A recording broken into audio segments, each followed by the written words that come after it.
Shin splints are not random. They're a sign of incomplete leg training. Let me explain. Shin splints are a simple math equation. When you gain weight or build stronger legs, you're producing more force and hitting the ground harder when you run. Shin splints are manufactured when the force you're producing is greater than the force your lower leg can absorb. And since no one trains their lower legs, it's no surprise shin splints are so common. So I challenge you, train to handle 15% of body weight on tib raises and see if you still have shin splints. Train your ankle inversion and eversion with a cheap wobble board and see if you still have shin splints. Get a strong standing and seated calf raise and see if you still have shin splints. Because in all my years of coaching experience, I've never once seen shin splints occur with adequate lower leg strength. Shin splints aren't this complicated issue you have to rest, ice, and massage. You just need stronger lower legs. Whenever I tell someone it takes me up to 60 minutes to warm up for a sprint session, they never believe me. I'm going to show you how I warm up for a track session pretty much every day. The first thing I'm going to do is just go for a light jog and just wake up my nervous system. It's not about fitness, it's just about getting the blood flowing. Step 2 is mobility and leg swings to open up my body in the ranges it needs. The next step is sprint specific drills like A skips, B skips, ankling, high knees. These are drilling in the specific movements that I will do when I sprint, and I do these every single session without fail. Next, I move on to plyometrics like bounds and reactive hops. So this is helping improve my reaction to the ground and making sure I'm switched on. Sprinting is about how fast you can react off the ground in the correct movement patterns. Then we move on to activation work. So everyone will have individual work specific to them. This is the sort of movements I need to do to open up my neural system because I'm an extension athlete. And finally, once I finish the main parts of my warm-up, I become aware of what parts of my body are a little tight and need to be opened up. So I'll do extra mobility and stretching just to make sure those areas are moving perfectly. Once that's done, we move into the fun part. So then I start doing progressive sprints. So I do at least 5. So starting at 50%, then 75%, and then 100%. Making sure I'm hitting positions and opening up at full speed. Once I've hit 100% and I'm moving right and I feel good, then the session starts. What makes some carriers impossible to stop? People think it's cleans or trap bar jumps. That's just icing on the cake. In 2008, researchers found the key. Momentum score. The higher it is, the harder you dominate collisions. So if you want to dominate collisions, do these 3 things. Sprint 150 meters weekly, build lean mass, and actually practice collisions. Everything else is secondary. Build momentum first. Last one. Go, relax. 2. Come on, get up. 3, 4, there. That was a good one. 5, good bounce. Hold, up. Come on, faster, too slow. Hold, up. That was a better.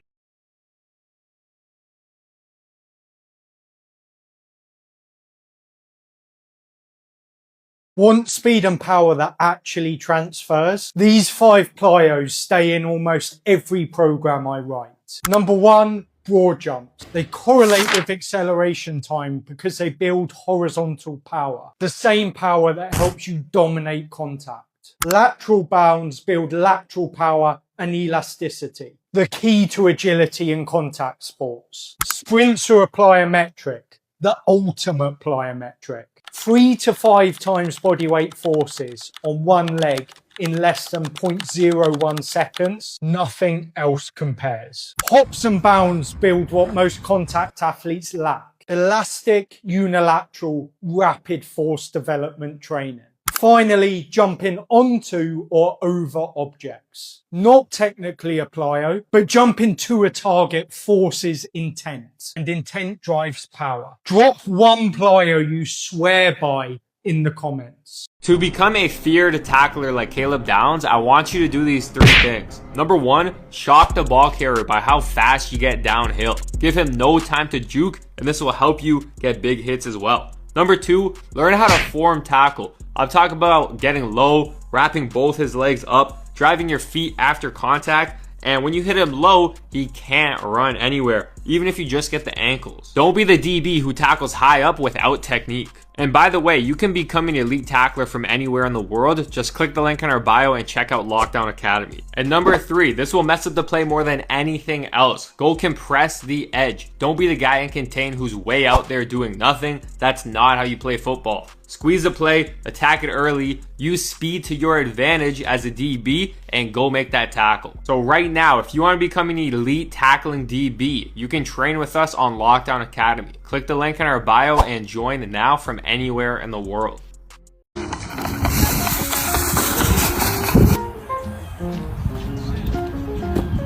Dude, I feel like I'm flying.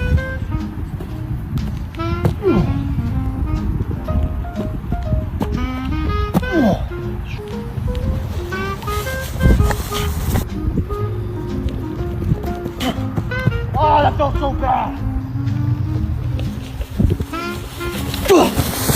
I train core like a professional rugby player who have some of the strongest cores in the world. We start off with seesaws, which I'd never done, so they blasted my obliques. Since you're trying to swing the weight as hard as you can without falling over. Then straight into medicine ball throws, which are even harder, since there's no rest at any point in the move. Yet this still doesn't compare to the last exercise, even though we still have wood choppers, which kept cracking my back trying to move the weight as hard as I could. Before doing one of my favorites, hollow holds, which always have me shaking by the end. Before going immediately into pendulum swings, which were definitely not easy because they feel like Russian twists on crack, which is why my knees are so wide, just trying not to fall over. Before doing the hardest exercise of all, ab rollers, which is easily one of the greatest core exercises of all time. And you can access my fitness app in my bio. Not every jump trains the same thing. Here's when and why you'd actually use different jumps and how they fit into a progression. First is the box jump. This is your entry point. You teach the athlete how to put force into the ground without a big landing stress because the box mutes the eccentric load. It's great in early training cycles. When returning from an injury, you can load it with a vest or dumbbells, use single leg or seated variations, and gamify it by having athletes safely chase new heights. Low landing forces, high concentric intent. Next are broad jumps, bounds, and hops. These jumps connect general power to reactive strength, the bridge between weight room outputs and reactivity. They help build horizontal force and impulse, improve how you project yourself forward, and control ground contacts at higher velocities. A broad jump helps build horizontal power. Bounds add rhythm, fluidity, timing, and stiffness across multiple contacts, the same qualities that show up when you sprint. I'll use these during acceleration phases, or I'll even contrast them with our sprint work. The key theme, bridging general power to reactivity. Next is the drop jump, your reactive jump that trains your ability to manage and redirect force in minimal time. It's not just about jumping higher, it's about how quickly you can get on and off the ground while maintaining stiffness. I'll use these on max velocity days or in later return to sport stages when reactivity and coordination have to be back present in the program. Key theme, fast stretch shortening cycle, high stiffness, minimal ground contact time. Next is the depth jump. This is more intensive, made famous by Dr. Yuri Verkhoshansky, blends massive braking and propulsive demands. You drop from a higher height than the drop jump, sink deeper, and fight to reverse direction with power, more yielding, more flexion, much higher force output, and a longer ground contact time. I'll use these in later prep phases, during heavy acceleration workouts, or when strength is a priority. Key theme, high eccentric demand, and big propulsive impulse. These all fit into a progression, from force to rhythm to reactivity to intensity. Pick the jump that fits your athlete's current phase and readiness and go from there. Imagine watching yourself put on 20 pounds of lean guard body muscle in just 2.5 months. Not from shortcuts, not from chasing trends, but locking in on your training, sleep, recovery, and nervous system like your fucking life depended on it. Imagine training your way, functional, heavy, explosive, intentional. Not listening to all these weak-ass opinions telling you how you should train, but doing what aligns with your spirit, your purpose, and your fucking flow. And people always ask me, do you compete? Are you a bodybuilder? My answer every time is no. I don't need a stage. I don't need a judge. I don't need the validation. I am the product. I am the proof. I am the work. This shit saved my life. I don't need a trophy. The physique and the way I move already speaks like one. Everybody else do this shit for a rush, for a look, for attention. I do this because I cannot live without it. If I stop training, I lose myself. If I stop lifting, my mind spirals. My spirit cracks, my peace shatters. This is deeper than fitness. This is warrior medicine that kept me alive. This shit kept me from destroying myself, and honestly, it kept me from destroying a lot of other people too. I've been doing this before the hype, before Instagram, before the tripods, before this weak-ass influencer culture.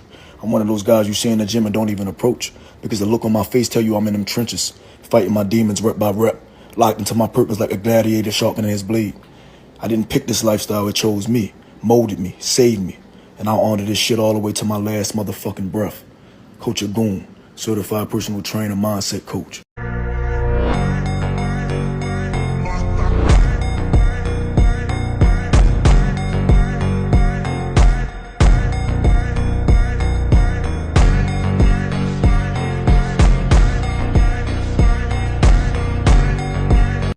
to me 24 hours. I can't go sleep. I know the power of a dollar, so 50 rounds at least.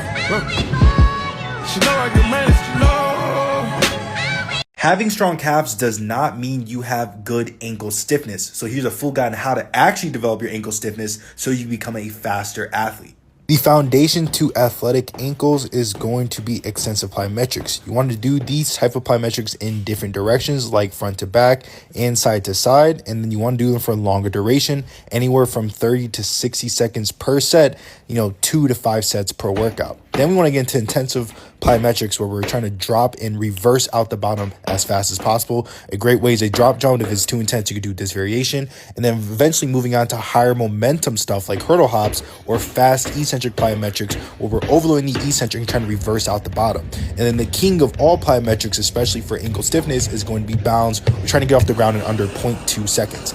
And on the strength side, we want to get generally strong in the soleus and the gastroc, but trying to do dynamic positions that are usually isometric like this, and teaching the soleus how to work with multiple muscle groups like the glutes and the hamstrings are going to be the stuff that actually transfers over to the field and the track. Then you got to sprint often, and you got to sprint max intensity at least 2 times per week to see any results.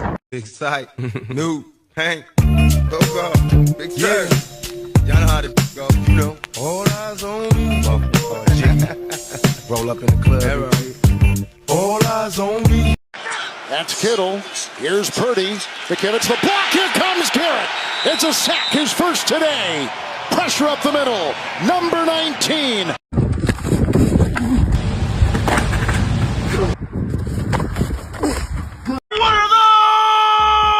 NFL cleats ruin players' pinky toes. I played 12 NFL seasons, and my pinky toes are ruined from wearing cleats. Think of your foot like a tripod. Heel, big toe, pinky toe. All three play an important role. But pretty much every version of a cleat in existence, including this wide cleat, smash your big toe and pinky toe together in a toe box that looks nothing like a human foot. Like, look at that little tiny toe box. How you gonna fit your toes in there? When that happens, you can't change direction as quickly, roll your ankle easier, and you can't transfer force as efficiently from your feet to your hips. An easy way to see if your pinky toe's functioning or not is to put a piece of paper underneath the pinky toe, press down without curling the toe towards the foot, and see if you can hold that piece of paper there. If you can pull it out from underneath, you got issues. But that's all right, because you can fix it. Step 1 is to spread your pinky toe away from your fourth toe, push it down into the ground. Remember the tripod I talked about earlier? We need the toe muscles to be strong enough to support that tripod. Focus on a 30-second hold with a 30-second rest, repeating for 4 sets. Step 2, get in an athletic stance. Arch your foot by pulling your toes towards your heel. Do this without curling your toes. Keep pressure under the base of the pinky toe at all times. This teaches your foot to stay engaged as you move, so that it's ready for hard cuts. Step 3, do calf raises with a light band, and do them barefooted. Loop the band across the front of your foot, pulling it inward, and gently push out and raise and lower slowly. This works the muscles that keep your foot from folding. And this is important, so listen up. If you or a loved one works at a shoe company and wants to build a cleat that actually serves the athlete's foot and isn't just for looks, DM me. I'd love to help.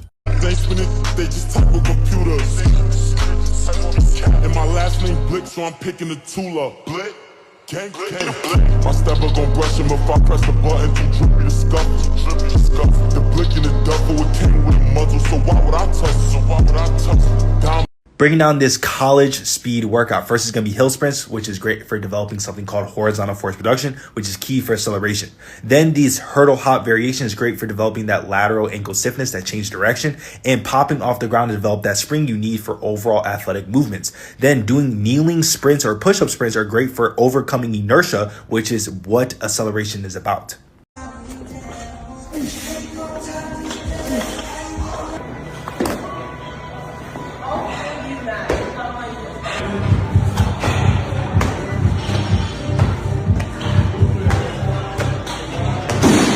Yeah, fuck.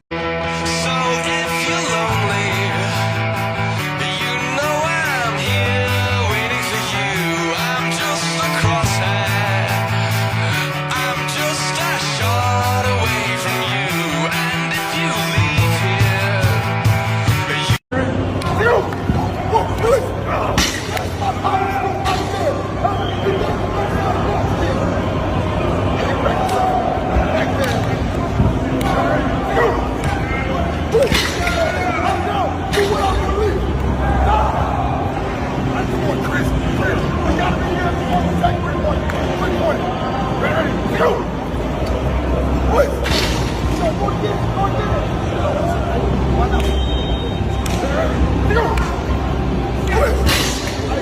Let me show you my nightly stretching routine as a Division I athlete.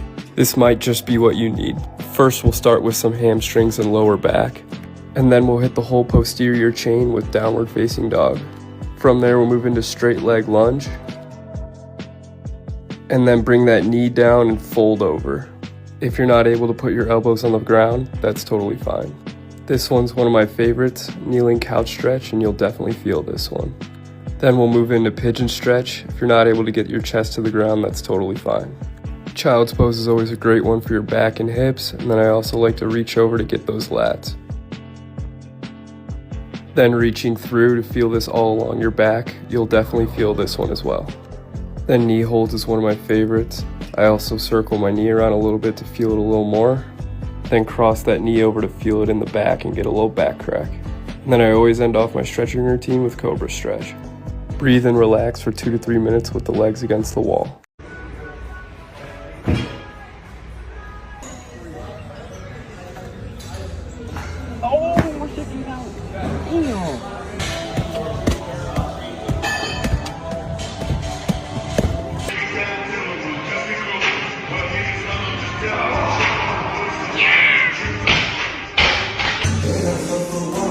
Jump beating!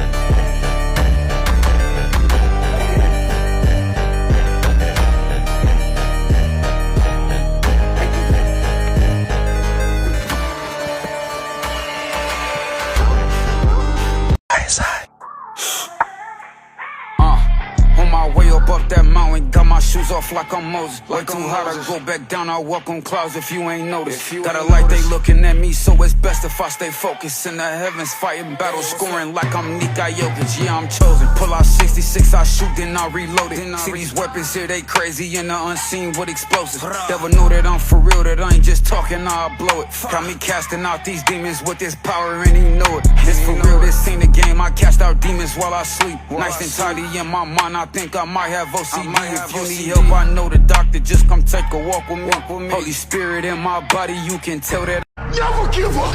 Never in your life give up. Keep driving through the goddamn pain. Muscle through the pain. Muscle through the goddamn pain. I am the only one paying the price. I am the only one doing what's required. Everybody else is sitting at home eating Doritos. How can you not be excited about that? When the alarm clock goes off in the morning, get up. Don't wait. Don't hesitate. When the alarm clock goes off in the morning, get up. Hey, bro, I need you to get back in that mode again. That mode where nothing can take you off your pivot. You just putting in that work every single day. Don't be out here playing with your potential because you one of them ones, bro. You special. So I need you to get back moving like it.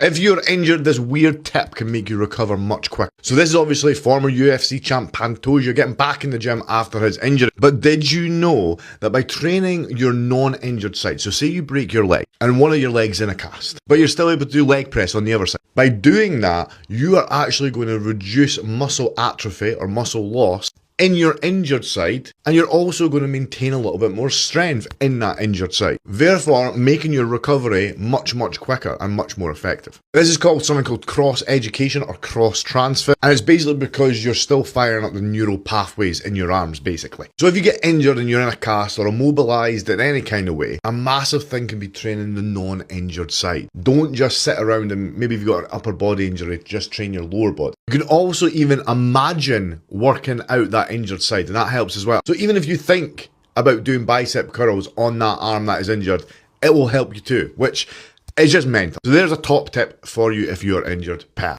I'm going to share one of the secret techniques to getting faster with you guys, and it's just something so many people don't use, and it has to do with sets.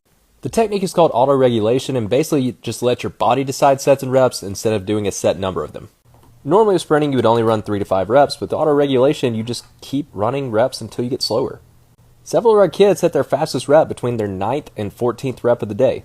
This allows you to rack up more high quality reps over time so that you can make more progress faster.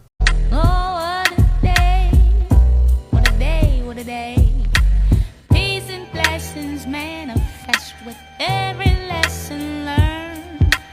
If your knowledge were your wealth, then it would be well earned. And we were made in His image, then call us by our names.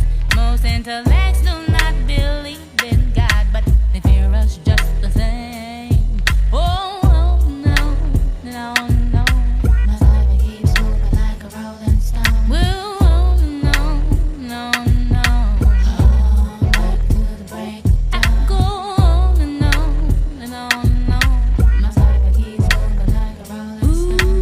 On and on and on and on. God damn it, I'ma sing my song.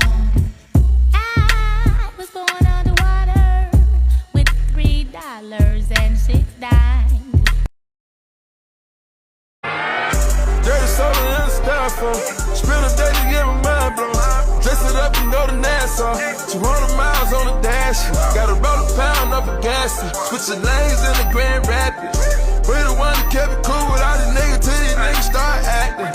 Shoot a nigga like a film in a movie, nigga, gon' let them have it. We ballin' like the March Madness. All these cops shoot a nigga tragic.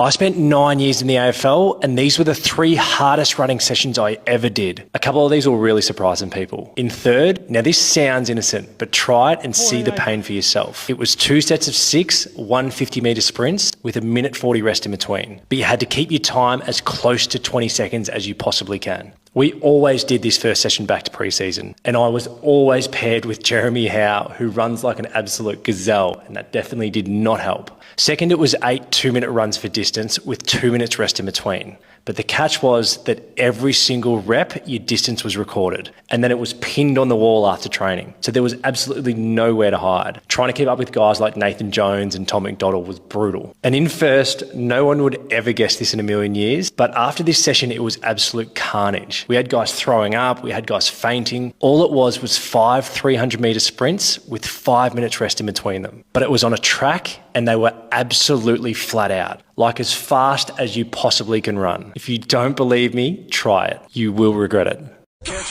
Send me on them. I shot and call it since I hit the lotto ballin'. My diamonds no voodoo, 504 bitch, they from New Orleans. Bring me money, calling, gotta go, you not important. I'm smoking 2 and 2 and counting money too.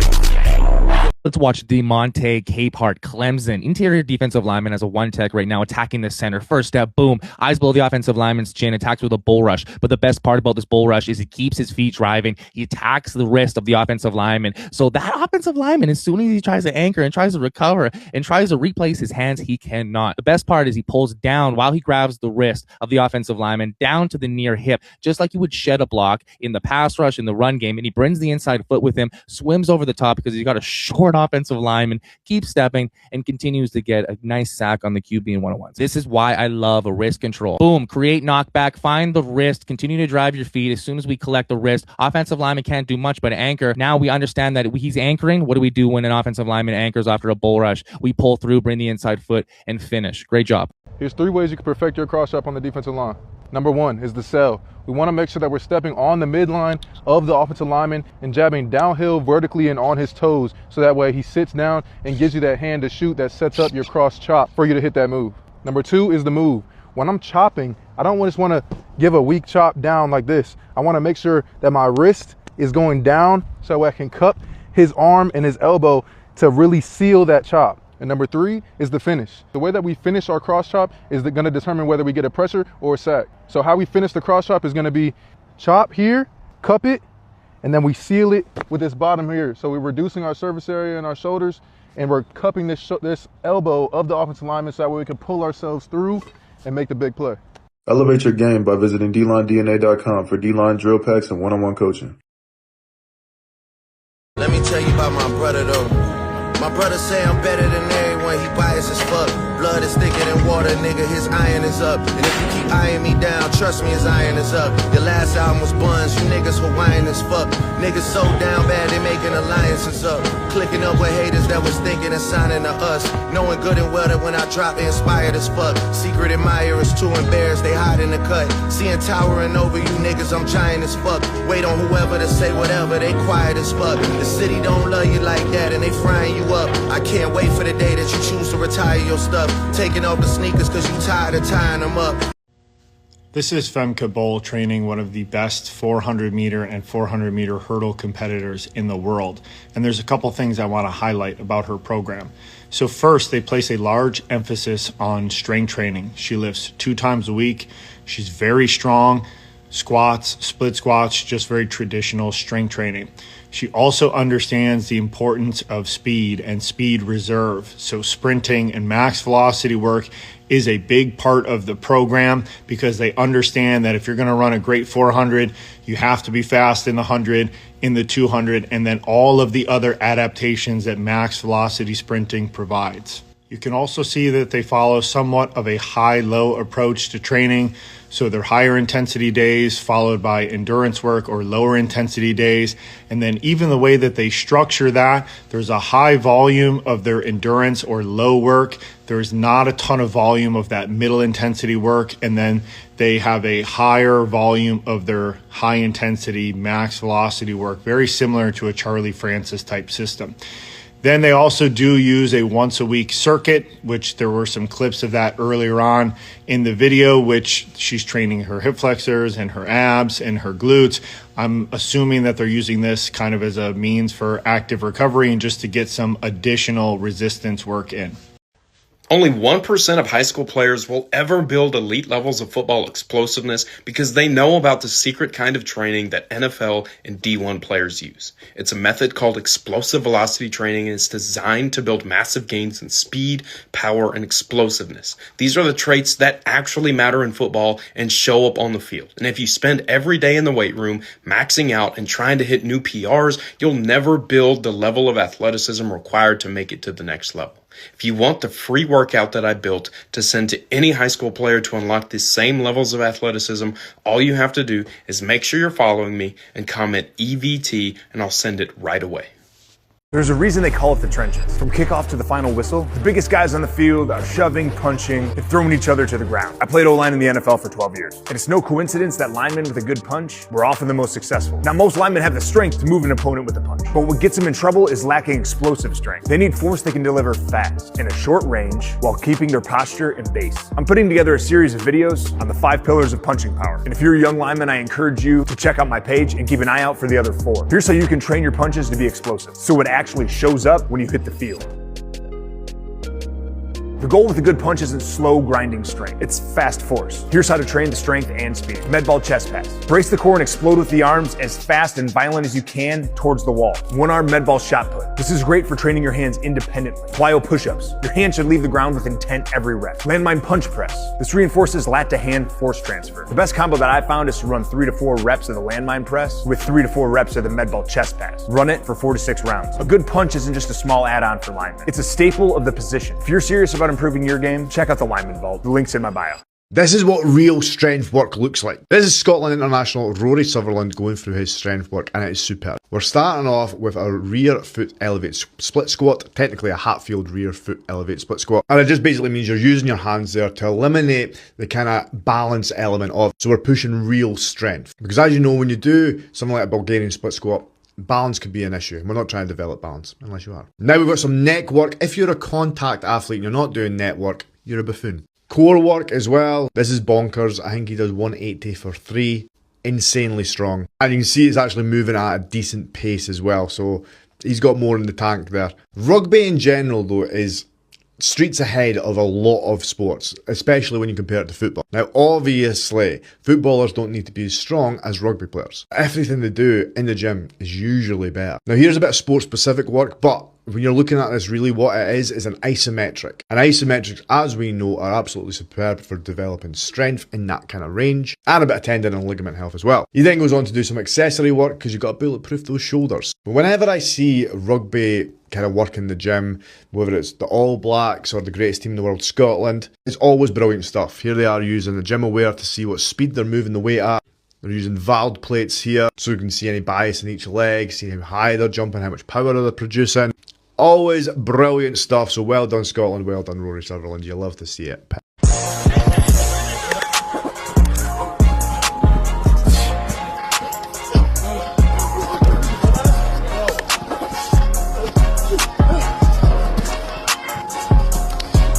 Even at the NFL level, guys are ignoring their body's natural biomechanics. We were working on lateral push-off and I saw him constantly rolling to the outside edge of his foot. That is a mechanical failure. His external rotators, glutes, and hamstrings were so overactive they were overriding his joint mechanics, pulling the knee outward. We couldn't access internal rotation because the external tension was dominating his entire system. First, we had to wake up the ankles inversion and eversion to build a rigid sidewall. Then we went straight to the hip. We stretched the external rotators to inhibit that tension, then immediately activated the internal rotators to pull him back into alignment. We are manually rebalancing the torque on his femur. Now we mobilize that internal rotation under load. This is about the amortization phase. To push off immediately, he has to be able to absorb lateral load first. If he lacks internal rotation to that hip, he has no spring to push off of. He's stuck in the mud. Once the hip is cleared, we reprogram the foot. We are doing medial edge walks, rolling heel to toe, focusing exclusive on the inside column of the foot. I need him to drive that arch into the ground to create a rigid lever. Then we isolate the big toe with toe walks. We are staying on the ball of the foot right under that toe. If you don't feel that big toe engaging when you push laterally, you aren't cutting efficiently. You're leaking energy. Fix the foot and you fix the cut.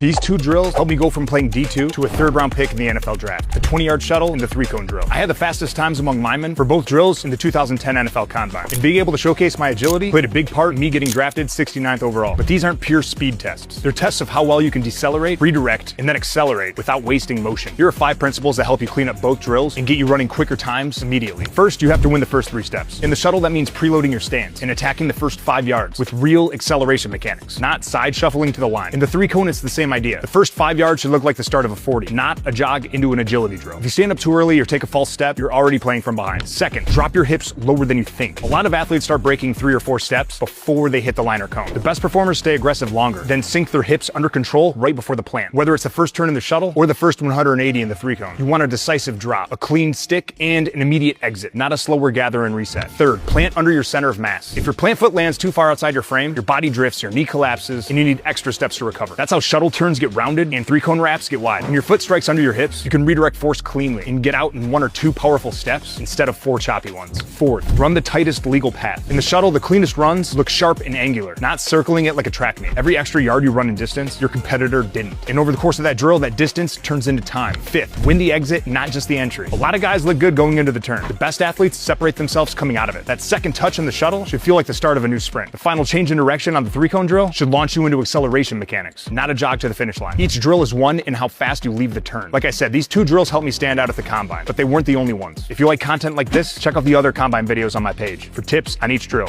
I stopped my athletes lifting to failure and they actually got stronger. Most people think, like this guy here, that you've got to empty the tank on every single set. Those last ugly reps, those are the ones that ruin your recovery, increase your chance of injury, and absolutely kill the quality of your next session. What you want to be doing is leaving 1 or 2 reps in reserve when we're trying to gain strength. It's not that going to failure in a strength session is going to not get you stronger. It will, but it's not worth the added fatigue and the risk of injury. So if you stop with 1 or 2 reps in reserve, you're still going to add strength, but you're going to move the bar faster, and then you're going to recover better during the session and in between sessions. This is how we usually train strength. It's 3 to 5 sets, 3 to 5 reps. You'll usually have 1 or 2 reps in reserve, and then we add weight that following week. And the result, still getting stronger, but fewer niggles, and an athlete that's still fresh enough to then perform in their sport. So if you want the exact template of how to train like an athlete, just DM me the word athlete now and I'll send it across to you. Pat.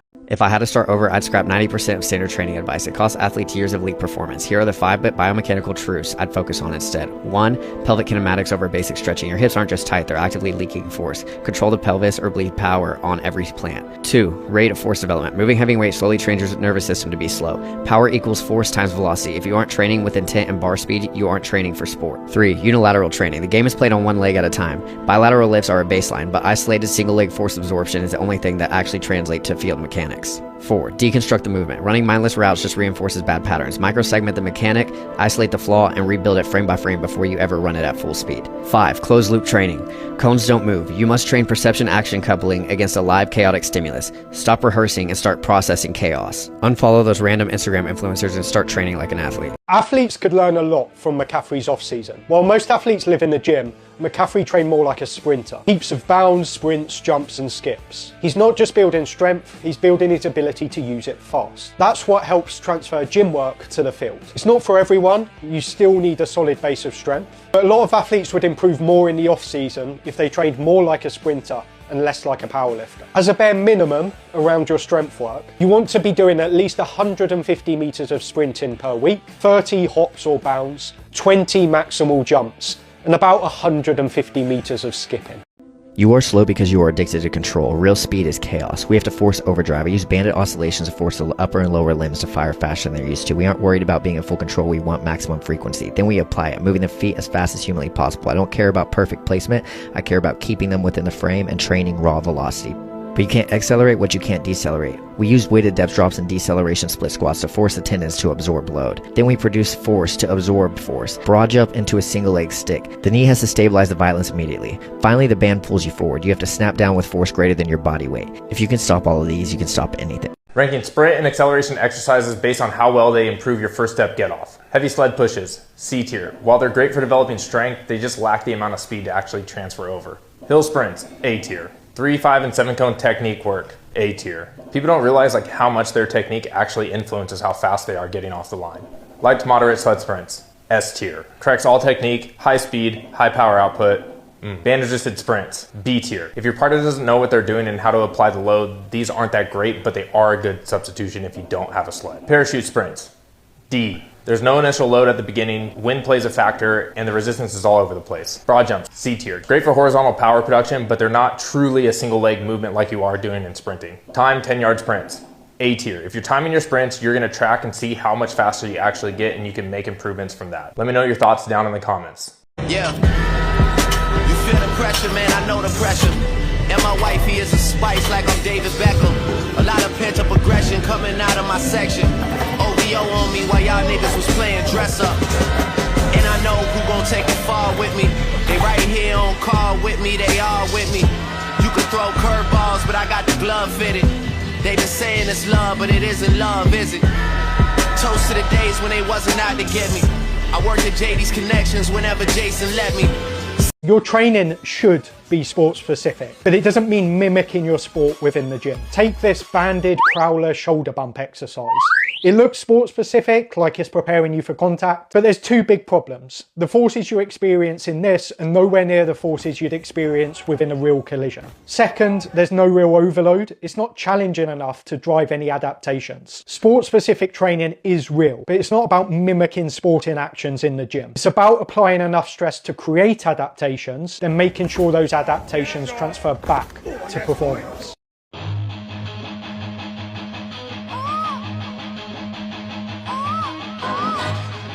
CMB, we in the building. Swag out. I always trap when I hit the club. Niggas give me dap, bitches give me hugs. And since I'm paid, niggas be mugging me. You know I'm mugging back. Niggas be mugging me. You know I'm mugging back. Yes, sir. Check me out. Look, 26 inches. Bitch, I'm sitting crooked. Old school Chevy faster than the silver bullet. Strawberry paint, seeds vanilla pudding. Two bitches going eat each other's pussy. Top chop, sent the car to the barbershop. My driveway looks something like a parking lot. I'm so unorthodox. I got your bitch riding my dick with no shocks. Ha! Bounce, bitch. Bounce, bounce. I'm the hot. What's the most important thing when you talk about the technique standpoint to running a great 40, what you work on with these guys? It's all over the place, but I'll use you as an example. So you were 285 pounds, ran a 4.68. In the grand scheme of things, for your position, for your weight, like that's 99th percentile. Like that's incredible. So, but every guy's built different. So you have guys that are length-based. You have guys that are going to take 19 steps to run the 40. You got guys that are going to take 21 steps. I had two guys run 4.27 this year. One took 21 steps. One guy took 18 and a half. There's non-negotiables. 4-step has to be over 5 yards. 7-step has to be over 10 yards. 12-step has to be past 20 yards. From there, every guy's going to be a little different. But those are the non-negotiables. You're down by 4. You got 30 seconds. You just going to stay down by 4 on national TV? That's how you're going out? I didn't think so.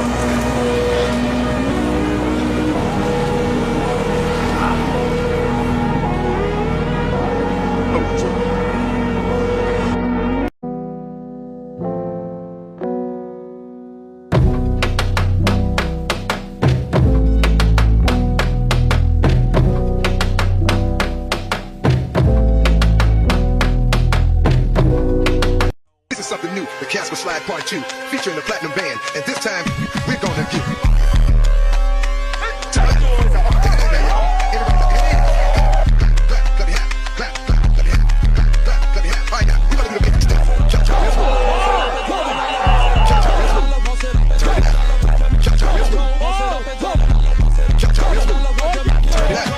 Take it back now, y'all. Turn it out. Right foot, let's go. Now it's time to get funky. Slide to the left. Slide to the right. Crisscross. Yeah. Hands on your knees. Hands on your knees. Hands on your knees. Hands on your knees. Hands on your knees. To the knees. To the right. To the knees. To the right. Come on. To the knees. To the right. Hands on the knees. To the right. To the left. Take it back now, y'all. Everybody. Break down what he does and why it's so effective. Bang. It's a... All right, now. We're gonna do the big step. Chop, chop. Turn it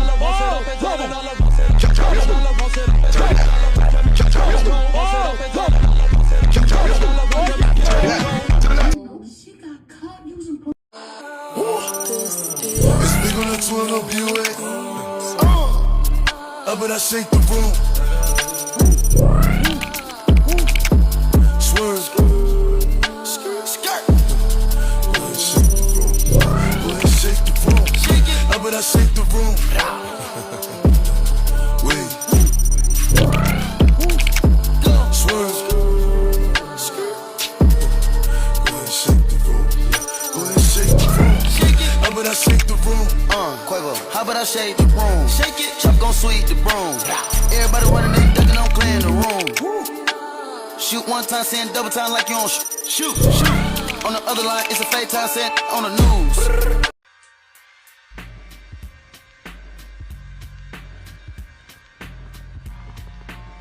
You do that for me. One lap, one lap. Yep, yep, yep, yep. Come on. Come on. Force those. There we go. I treated you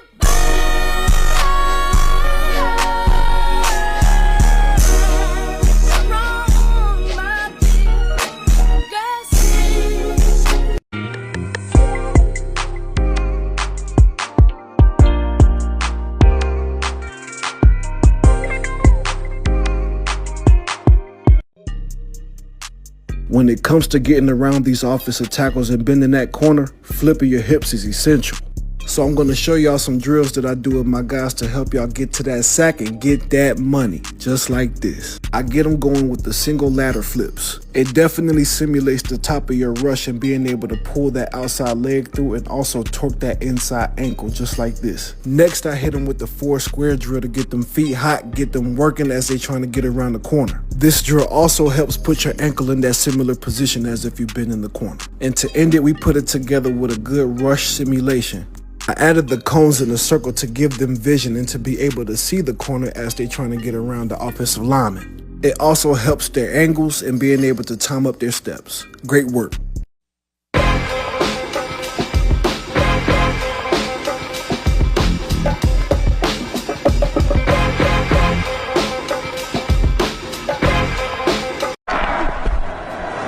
On first down, play action, Goff. The swipe is the elbow. Elbow. And I can get this hip on the back of your hip here, you can't recover. Insurance for me is getting to the back. Yep, get to that back quick. Get there. Yep, come on. Let's go. Nice.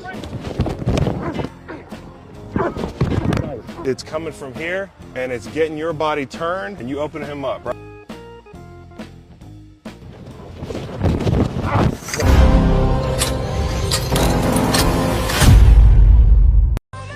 Nothing beats a Jet 2 holiday. And I rock like pebble, jump in sheet, you hear this beat, coming like heavy metal, if you got a business, bro. In the 6, I'm a national treasure, that bad me gon' be me forever. R.I.P. Kobe, but y'all brokey, that's probably why y'all be shacking together. Myles Garrett has one of the most lethal get-offs in the game. Let's break it down. First thing you'll notice is the space under his heels and his shin angles. This sprinter stance gives him the most efficient get-off possible. Watch the back heel. A great get-off starts with both feet. The back heel is the kick starter. The foot drives low with low heel recovery. That's why hurdle step over drills are trash. He gets full extension out of his hips on his first 2 steps to cover max ground upfield. To simplify, shin angles, pushing out of both feet, hips, that's what makes a great get-off.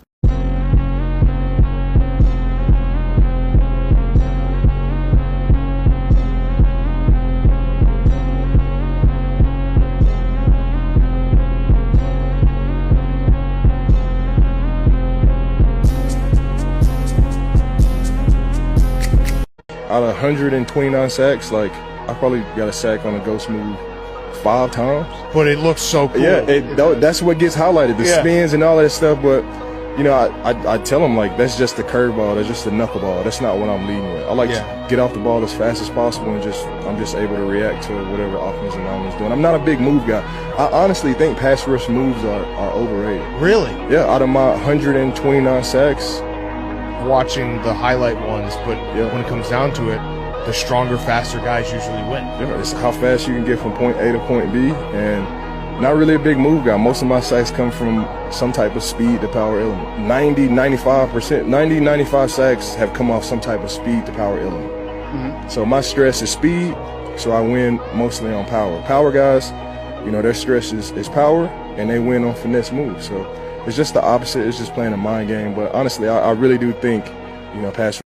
Okay, so people have been asking me, and I'll get into it now, as to, you know, where do I need to be at if I want to play Division I at X position to help get you to that next level. It's not a end-all, be-all, obviously. There are definitely some outliers, and just being at this spot will help you. We'll start with my favorite position group, the D-line. You want to go Division I at the defensive line position. Particularly, we're talking about interior D linemen. We're talking about nose guards and 3 techs, okay? The big boys. Your 4 standards are going to be, number 1, you need to have a sub 1.7 10-yard start. Why do I say that? Because you need to get off the ball and react as fast as possible. Very, very rarely will you ever run more than 10 yards. And if you are, that means it's probably someone else's fault and something else happened. You have to chase someone down. Number 2 is going to be you have to bench press over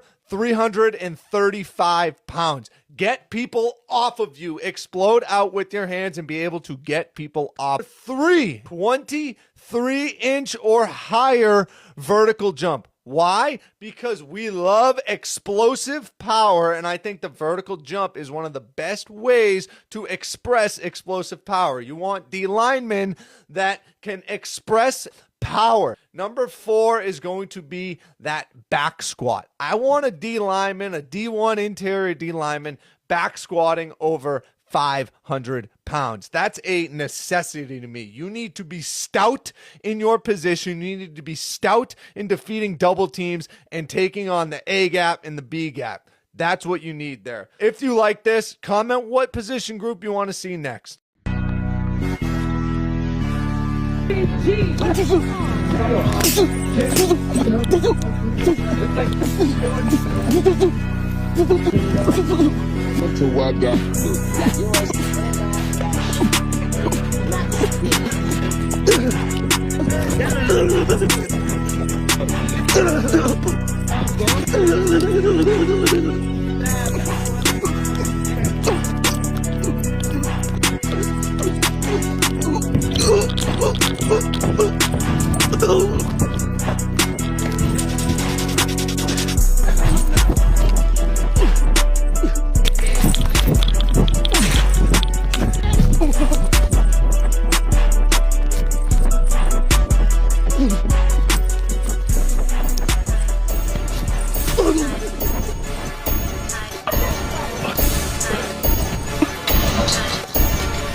Running to the checker flag, running through the red light. 12 get me gun and won't pull over till I'm dead right. Ride to the sunrise, can't about no bed time. Ain't gon' get no ride with me, let they fight. Better know from West Side Atlanta or the best style, all the way to Crenshaw. I'm out of mind, better know. Big poppin' ain't no look, dropping bags, it's a lot to you, to me a look.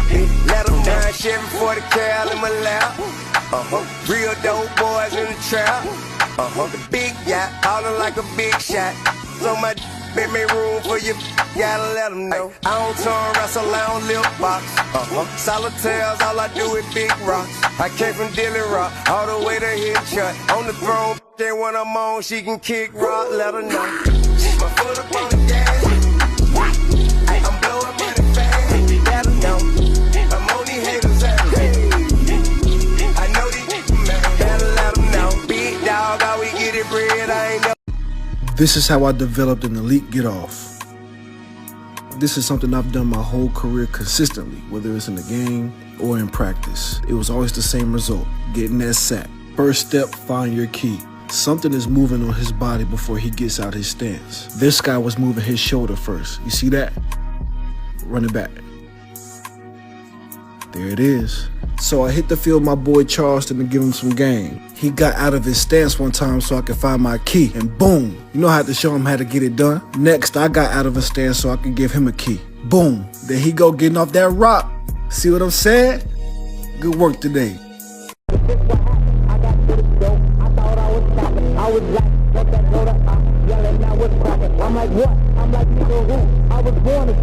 If your sport requires you to be strong, fast, powerful, have muscle, be lean, be mobile, be explosive, then there's no way in hell a bro split is going to work for you. What you need to be doing is something called concurrent training. Concurrent training means that we're working on multiple qualities during the same training block. It means we always have some sort of plyometrics, we always have some sort of speed, there's always some sort of strength or power-based work in there. Traditional style programming often neglects what athletes actually need, meaning if they're doing a heavy strength phase, they're not doing any speed or power work. So guess what happens when they get done with that phase? They feel less explosive. Concurrent training fixes this issue. Take, for example, this first phase of training. You still would have plyometrics, you still would have power, you still would have strength, but your main emphasis during your workouts would be more of a hypertrophy stimulus in the main adaptation you were going for. Then you would transition into something that's more of a strength phase, where you're still doing plyo, still doing power-based work, but your main emphasis and the methods and styles that you're doing are going to highlight and improve your strength overall. Then in your last phase, you're going to do more that is focused on power and speed, where now more of your emphasis is on plyometrics, power-based training. There's still strength training in there, so you don't lose the strength that you built right here. More of an emphasis on speed, top speed, acceleration, still mobility, still stability. If you set up your training and your programs in this way, I promise you'll have better results than you ever have before. If you're interested in working with me and seeing how we can implement these systems for you, comment the word dominate down below. Ruben Bain has a secret. The secret made him the best DN in college football, and it will make him a good NFL player, despite every so-called draft expert saying his arms are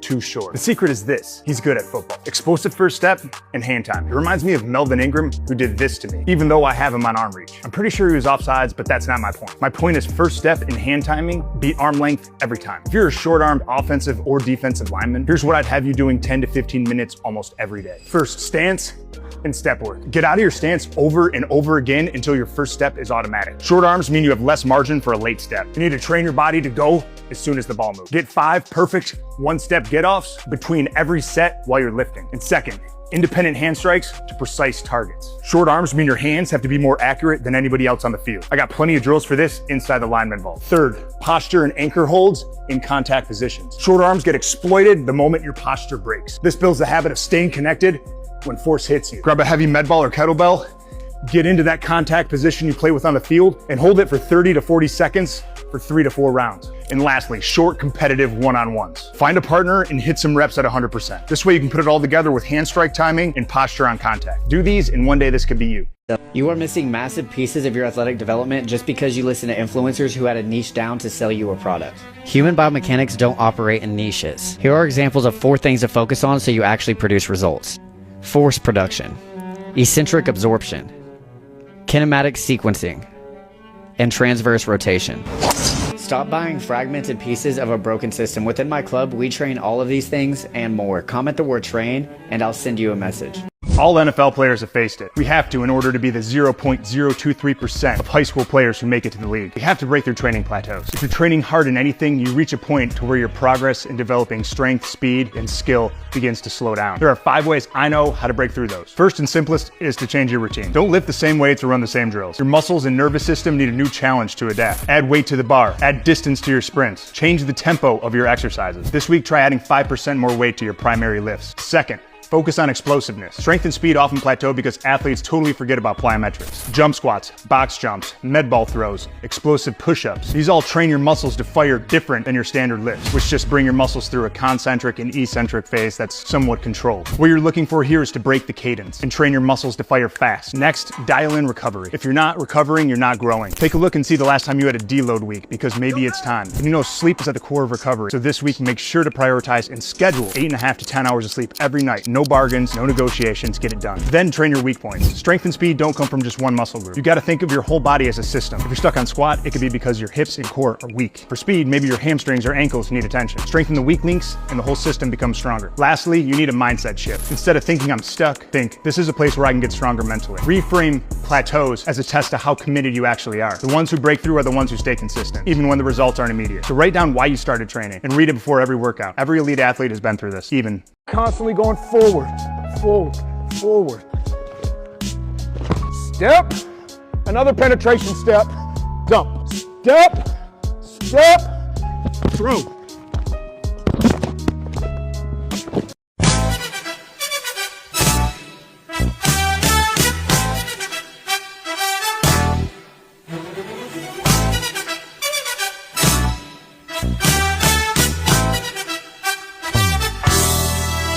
Running through the six with my walk. You know how that shit go. You know how that shit go. You know how that shit go. Running through the six with my walk. You know how that shit go. You know how that shit go. You know how that shit go. Don't fuck with them niggas, they too irrational. Whoa, this is that nasty flow. Top boy in this shit, I'm so international. Reps up is in here, got P Rain and Chubby and TJ and Winnie and whoa. Yeah.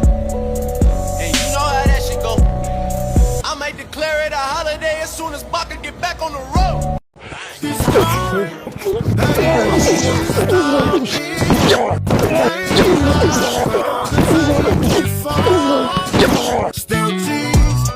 The last most violent action wins. When I was young, my dad always taught me accelerate into someone. I've already accelerated from here, but there is an army worth of split seconds before I get to that contact where he can drop, move, shift. So what I want is when that foot's down, I want the last little bit to be accelerate my mass the tiniest bit before I make connection. Hey, job done, pal.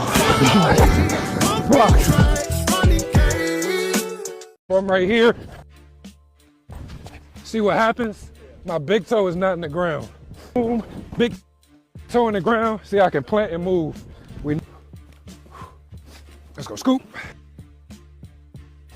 Nice, your toe got in the ground. Arms. Let's go, look. Boom, boom, boom, scoop. There we go, yeah, boom, boom, boom, scoop.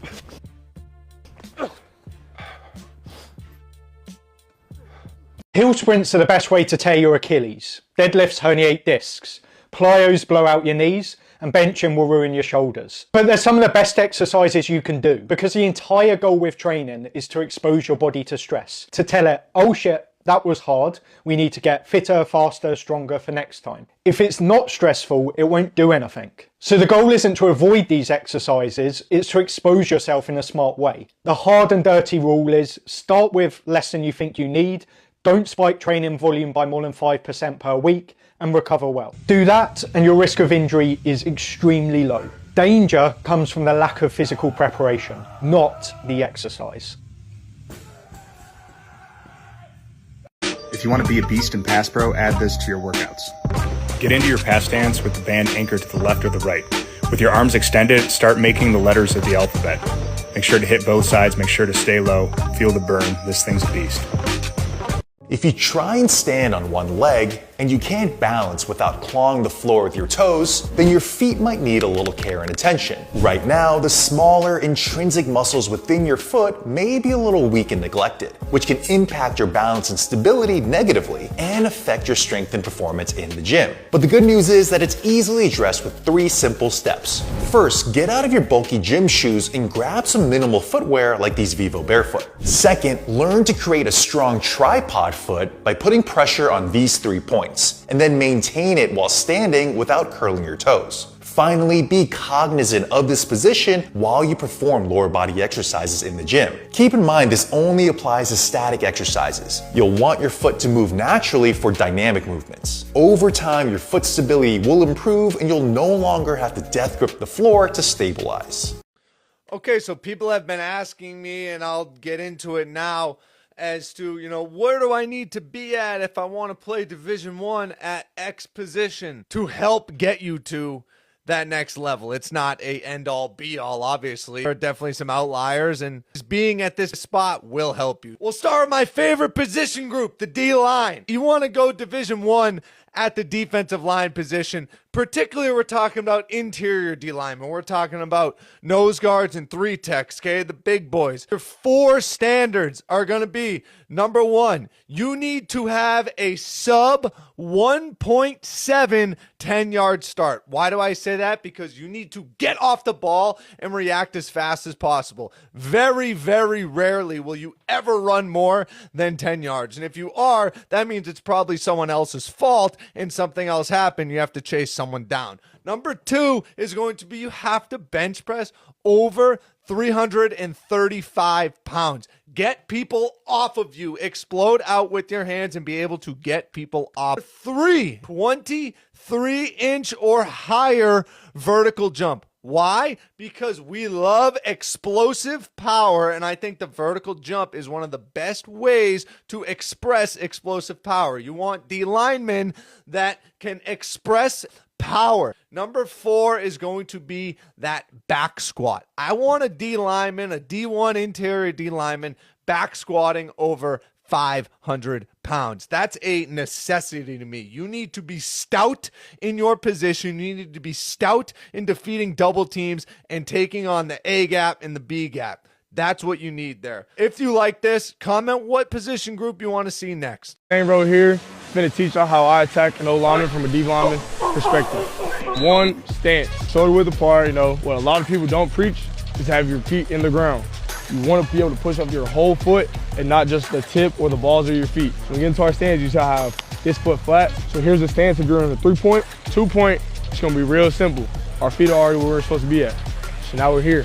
And we want to make sure we're not false stepping. We want to be able to roll over this front foot, boom, take our first step and gain ground. I see my aiming point, I see it from heel to foot.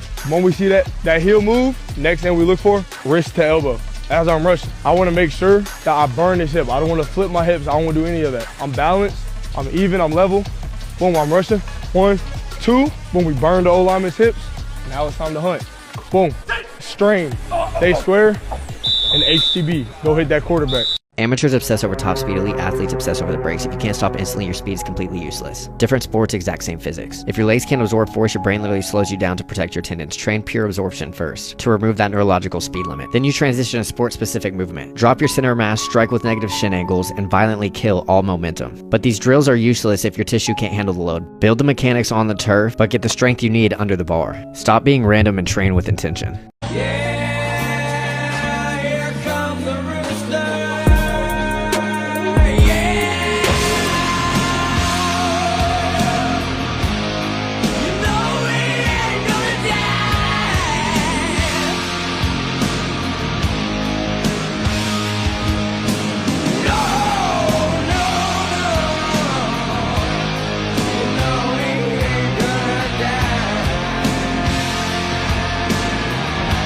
You are lazy.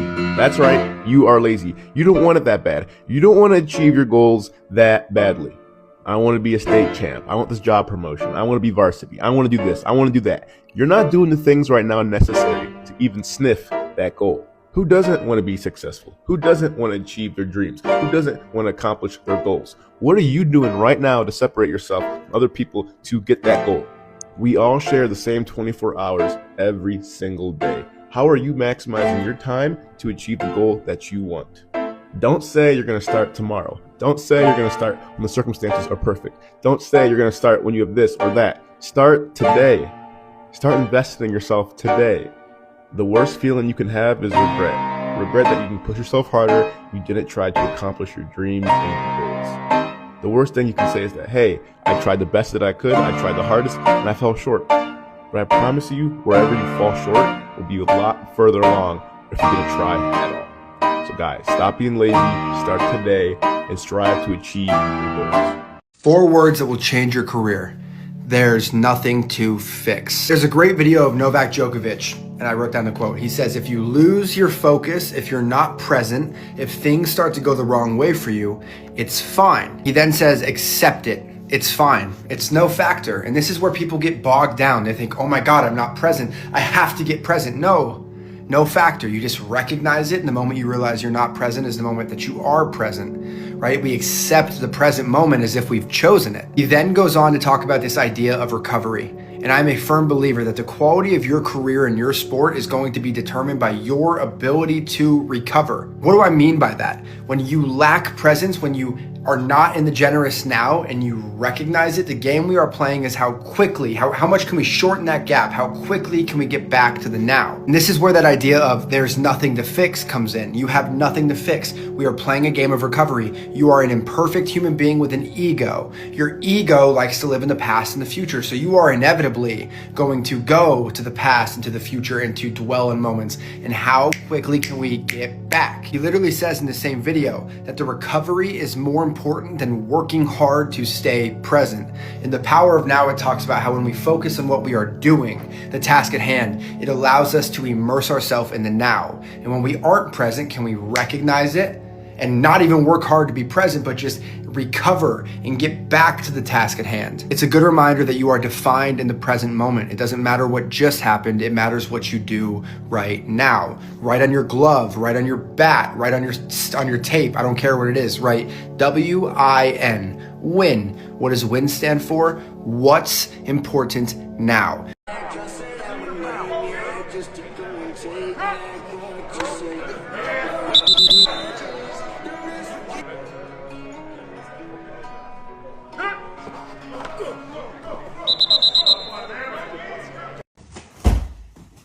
Back down. Hold that. 9, 7. Pause. Last one. Back. Over. Keep going. Drop. Drop. 3, 2. Hold that. Get that feet up. Toe up. Good. 7, 6. Lift that foot up. 4. Down. Good. Load that foot. That's it, Mike. Back down. Plank. Back down. Up. Nice.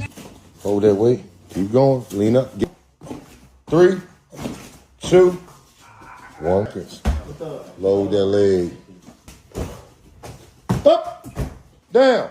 Stomp. Down. If your trainer tells you to have quiet, fast feet, fire them. Bands and tapping don't produce force. You are training your nervous system to be weak. Listen to him on the ladder. Now listen to him actually apply force to cut. Elite projection requires massive ground reaction force. You can literally hear the physics. Go. Stop tapping, stop listening to influencers, and start displacing mass. Spin it! Come on! Spin it! Up! Come on! Push up! That's it! Come on!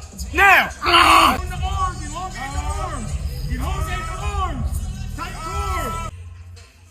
In the middle, stay strong.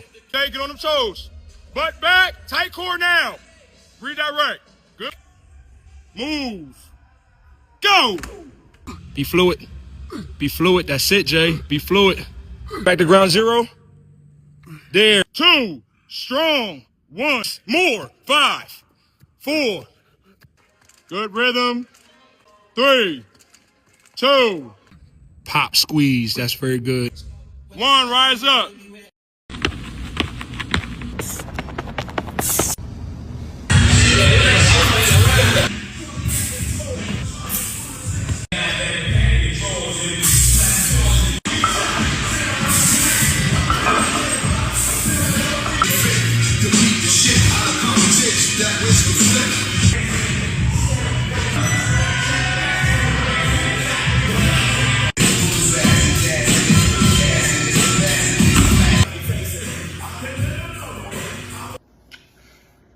Wow. You have to be a complete idiot not to listen to this guy because he has pretty much everything you need for a sprint program. And the cool thing is no matter what your performance training methodology is, he's probably incorporated that here. Sport-specific movement, explosive plyometrics, post-activation potentiation, if you're into that, posterior development, overcoming isometrics, heavy eccentric overload, and then challenging the range of motion in its length and state. He's got all of those principles. It's amazing. But if I had to recommend one thing, instead of gauging however he's gauging his compound lifts by probably an RIR system, I would use some form a velocity tracking device so that you can be a little bit more objective with your proximity to failure. But there's so many things he did right here. Definitely nothing inherently wrong. So definitely a video worth watching if you want to improve your sprint time. Step. Run it on that box. Run them, clear, back. Pivot, now pivot. That's all right, ain't nothing but a sign. Stand. You just made. Not bad, friend, over that box. That was it, though. I tell you what.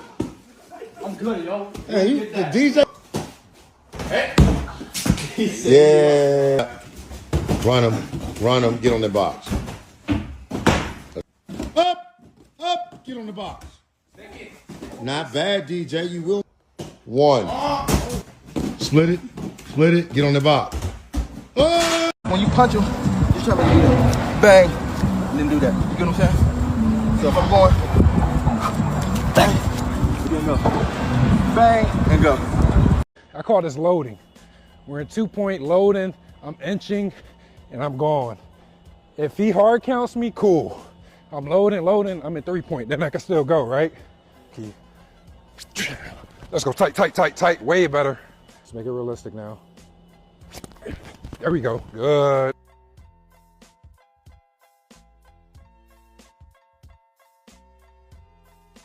By you putting your hand down, did that affect anything? Nah, you still got off pretty fast, right?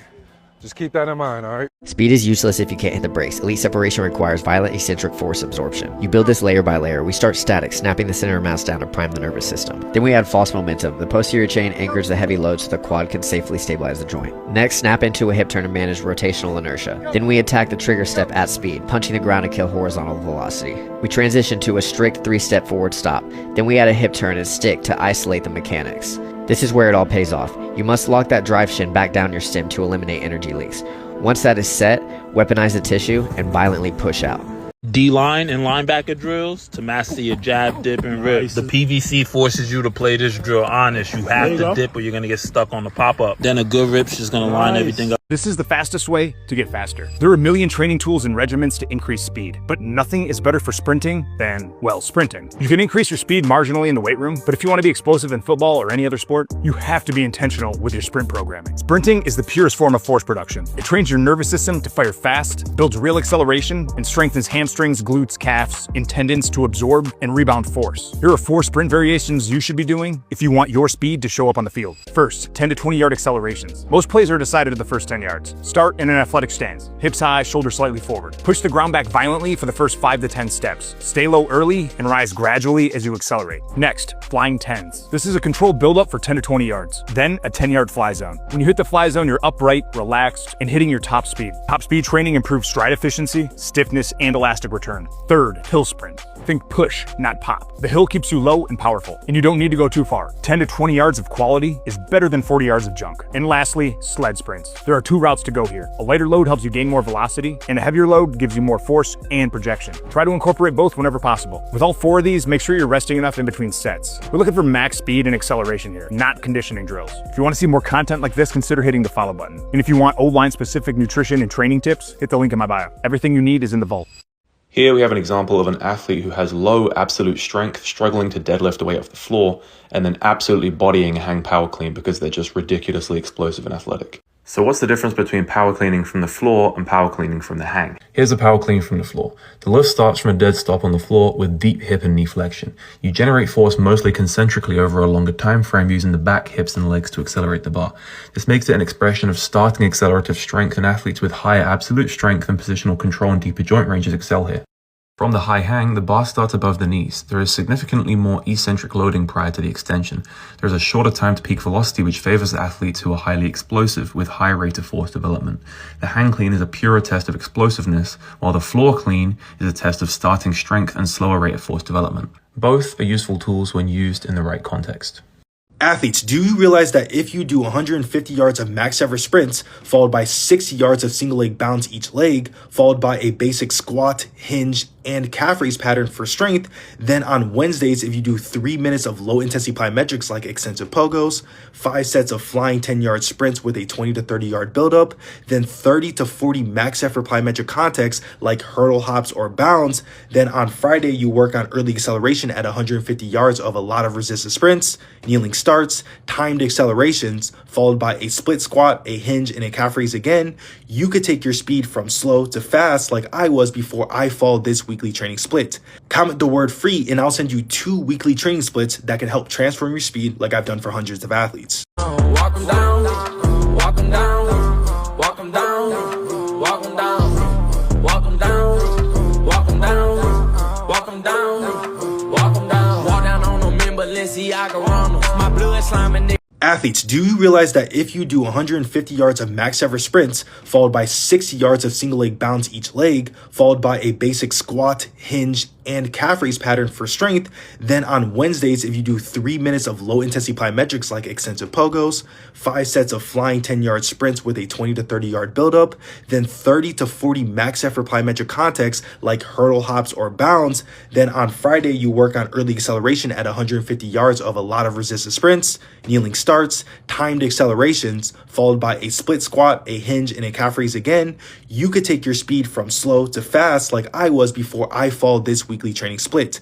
Comment the word free and I'll send you 2 weekly training splits that can help transform your speed like I've done for hundreds of athletes. Sundays are won by how violently you can manipulate your center of mass and generate horizontal force. This is Arizona Cardinals receiver Jalen Brooks. We started the session by dissecting his jab and immediately found kinetic leakage. Look at his posture. His spine is perfectly vertical and his weight is shifted on his back foot like he's sitting in a chair. To fix this, we strip the movement down to the lateral coil. When you push off that right leg, the right shoulder must drop. That extends the contralateral side and violently shoots momentum back in the opposite direction. Notice how the shin angle perfectly matches the exit vector. We apply that exact coil back to the double jab. Now look at the physics. The shin angles match the shoulder drop, creating a natural violent snap back and forth, which eliminates any wasted energy.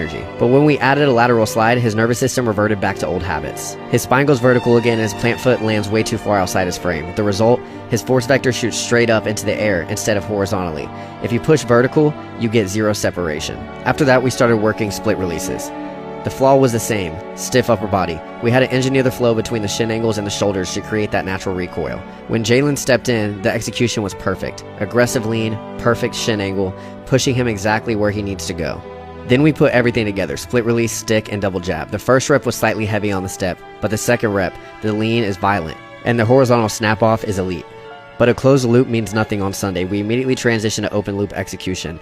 I step in as a live variable. He has to read the spatial geometry, lean into the threat, and violently redirect his horizontal force underneath. We aren't just out here running around cones, we are engineering the physics of separation. One of the things that has impacted me is James Casey. He had a really successful career as a tight end in the NFL. And I was like, so James, if you could tell me one thing to do to get these guys ready early on in their careers, he goes, grip strength. Because when guys will lock you up holding your chest plate, you cannot get out of it. That's one thing the NFL will not call. If your hands are inside the frame, they won't call it holding. Top end sprints are the best way to tear a hamstring. And that's exactly why you need them in your program. Best exercises usually carry the highest risk. They build elite speed and hamstrings that can tolerate it, if you get the dose right. There's a concept called the speed vaccine. Small weekly exposures to max velocity make your hamstrings more robust. Researchers found 6 to 10 quality reps per week to be that sweet spot. Stop looking at the fastest genetic athletes to understand speed. The real evolution in sports isn't the ceiling, it's the median. The average athlete today is getting drastically faster and it has nothing to do with genetics.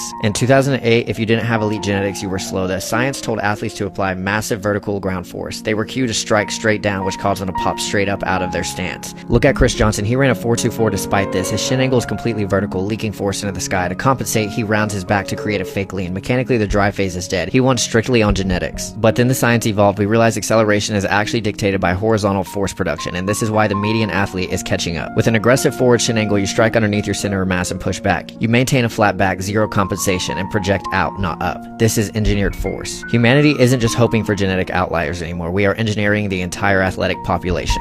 Look at the reaction time here. He isn't loading, he's bouncing. His tendons are acting like high-tension steel springs. The moment he touches the ground, the energy is recycled, not absorbed. If you want this bounce, stop chasing 1 rep max squat and start chasing a 0 millisecond ground contact time. Most athletes sink deep, let their heels touch, and bleed all their kinetic energy into the floor. They are training their muscles to be slow. Instead, apply force quickly and react. I was a professional fat guy for a living. At 6 feet, 8.5 inches, weighing 312 pounds, I jumped a 33-inch standing vertical at the NFL Combine. That was the 4th highest that year for O-linemen and only an inch less than Trent Williams scored. If you're watching this, chances are you're not competing in this year's NFL Combine. But almost every middle school, high school, college, and pro sport requires a vertical jump test. So I have 5 tips on how to record a higher jump immediately. First, fix your setup. Check out how DK sets up. His torso is stacked, his feet are about shoulder width apart with a slight natural outward turn, and his weight is centered. Second, the dip should be fast, not deep. DK doesn't squat down too far, and when he does get to the bottom, he doesn't linger. The longer you sit down there, the more elastic energy you lose. Think about going down quick and back up even quicker. Next, keep tension during the dip. His knees track over his toes, his trunk stays stiff, and his heels stay down until he drives. If your knees cave in or heels pop up early, you'll leak force before you even leave the ground. Fourth, time your arm swing like a whip. Long back swing during the dip, then explode the arms back up. At the same time, the legs are extending. An easy cue to tell yourself is hands back and then punch the sky. And fifth, extend fully and time your squat. Watch how he finishes with full ankle, knee,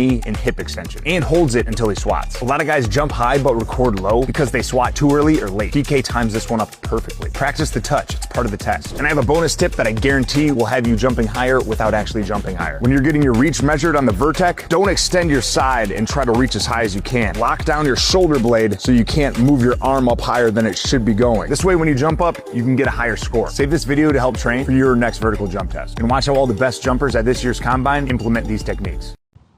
I want you to stay here. Yep, good. Yep, there it is. Get up out of there. Come on, fast feet. Pop up. Get out of there. Come on. Yep, fast feet. Yep, there it is. Good. Want to be. You know what I'm saying? Because ideally, like, bro, in the game, let's say, okay, it's base block coming this way, right? I still want to hit like this. You know what I'm saying? So I'm, then I'm coming through. You know what I'm saying? So I wouldn't want to be slightly rising at all until I make that contact and I'm coming through my hips. NFL scouts care about one thing when they watch offensive line: hips. You can tell everything from a lineman's hips. If your hips are stiff, you're slower off the line. You'll struggle with balance, power, and change of direction. But explosive hips will help you knock back defenders, redirect blocks, and stay in control. And since football players spend so much time in hip flexion, here's how to strengthen and recover your hip flexors.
Blocking is physics, not just aggression. Phase 1, neural activation, immediately into force absorption.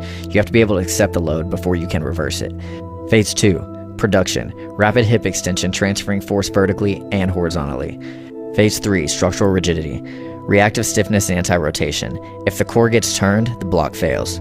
How much should you squat as a contact athlete? If it's too weak, you'll lack power in contact, struggle to accelerate and have an increased risk of injury. But there's a point where increasing your squat stops improving performance. So what is strong enough? If you're squatting less than this, strength should be your #1 priority. You'll feel faster, more powerful and more robust on the field. Once you hit 1.5 times body weight, you're flirting with strong enough. Strength can still help, but improvements in power and speed start to slow down. At 2 times body weight, you're at pro rugby levels. Past this point, chasing a bigger squat often comes with diminishing returns from the extra fatigue, unless your position relies heavily on raw force, prop, O-line, and some wrestlers. In those cases, chasing a bigger squat can be a good goal. If you want my full strength standards for contact athletes, comment performance standards.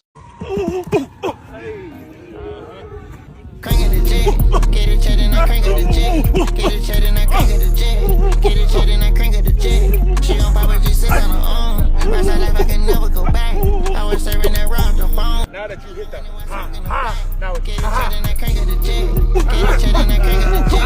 There it is.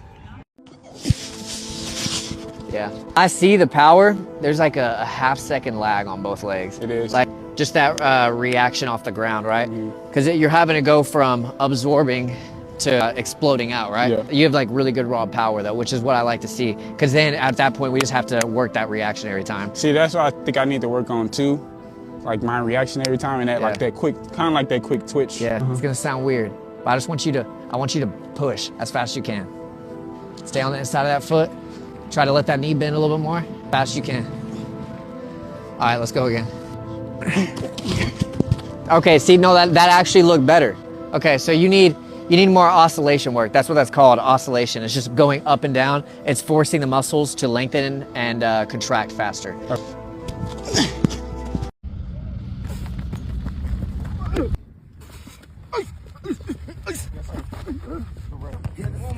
on. Yeah, come on. Good. Elite throwers solved upper body power training a decade ago. Most athletes haven't. It's not landmine punches or speed bench because you're forced to slow down at the top. That braking kills power. Throwers train to accelerate the implement. That's the difference. If you want upper body power, you need to release. Smith machine bench throws are a simple way to train it with no special equipment. Research shows 12% improvements in upper body power in just 12 weeks. If you're strong but slow, go light and snappy. And if you want raw power, load it and launch it.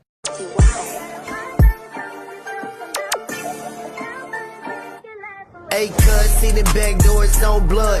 Hurt the streets is allegory, they show no love. Yeah, my life a different story, swear they know us. Surrounded by the realest wise mandel that I pull up. See me on they bump, they can't see me off the shoulder. Hit me automatic, it go.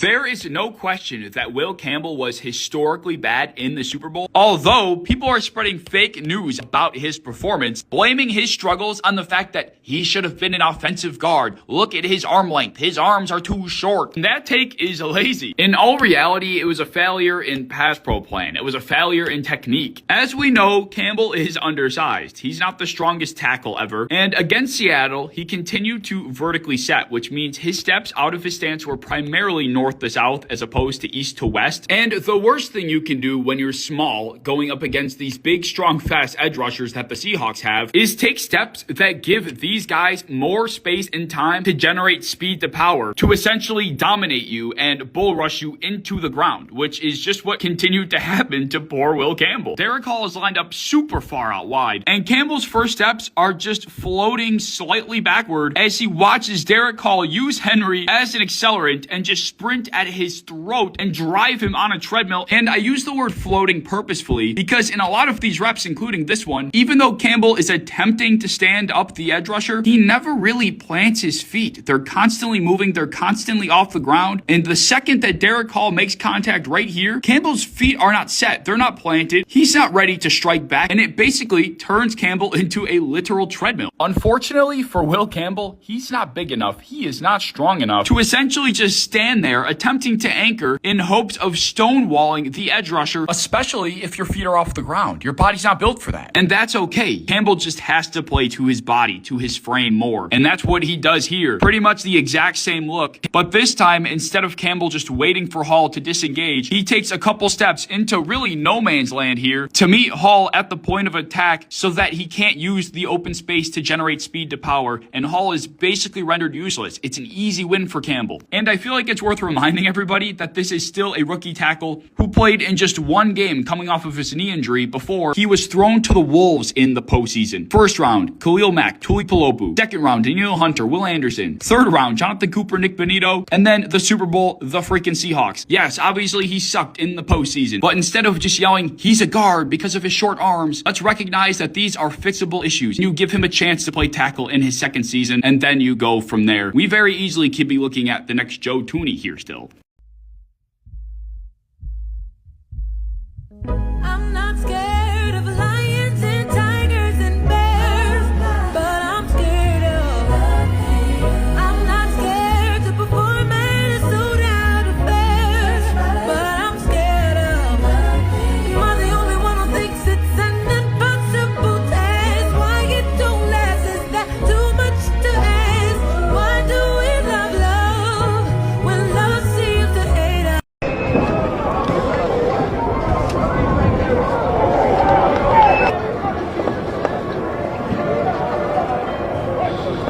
When they snap your hands to the mat, don't pop up. Day 24 unorthodox trestle moves. Bear crawl sideways like a sprinter. This lateral step creates an angle they're not defending. From here, you're straight into a head outside low single or high crotch. It's unorthodox. That's exactly why it works.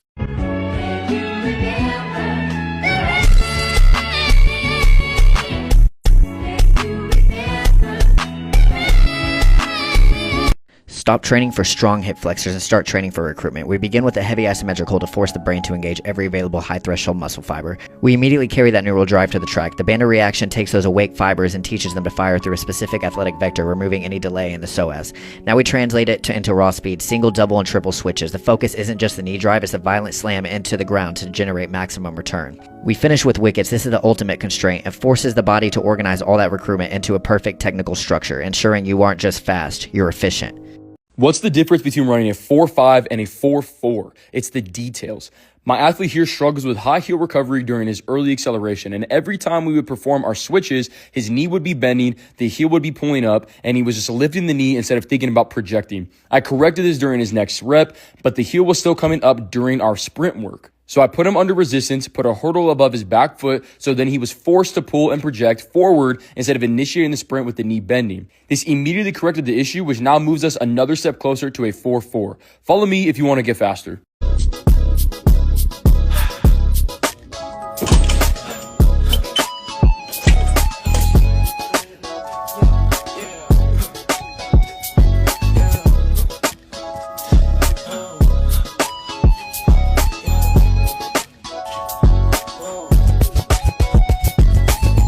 That's what you're supposed to do.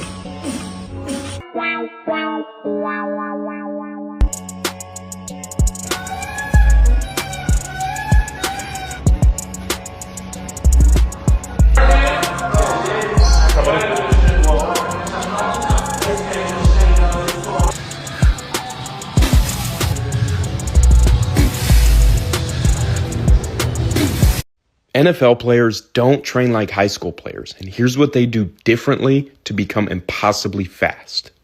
I went from a 5'1" to a 4'6" 40 in high school using the exact same method that NFL players use. And it's not about grinding heavier weight. It's not even about running more gassers. It's about training explosive velocity. Here's how you can get started. Pick a weight that's at about 60 to 75% of your max, but then I want you to move it at max speed. Every single rep needs to be executed as fast as possible. This trains your nervous system to recruit muscle fibers in 0.2 seconds, and that's what shows up on film as burst, explosiveness, and breakaway speed. I've used this exact method with over 100 high school athletes, and they're dropping 0.2 to 0.3 seconds off their 40 time in just 8 weeks, and now I'm giving it to you. Comment EVT and follow me, and I'll send you the free workout that NFL prospects use to get faster. One of the easiest ways to jump higher is by identifying where your deficits are as an athlete. But how do you know what they are? There are three main types of deficits. The first is a strength deficit, also known as a force deficit. If you can't parallel back squat 1.5 times your body weight, power clean 1.2 times your body weight, or there's more than a 10% difference between your squat jump and counter movement jump, then you have a strength deficit. The second type is an elastic deficit. If your RSI is lower than 3 on a 10.5 test, you can't run at least a 1.1 10-meter fly, or your vert doesn't increase at least 2 inches when going from a CMJ to a depth jump, then you lack elasticity. And if you meet all those requirements, but the difference between your standing and max vertical isn't at least 8 inches, then you have a technique deficit. And if you want to learn how to address those deficits so you can jump higher, make sure you drop a follow. Hey, Swagger.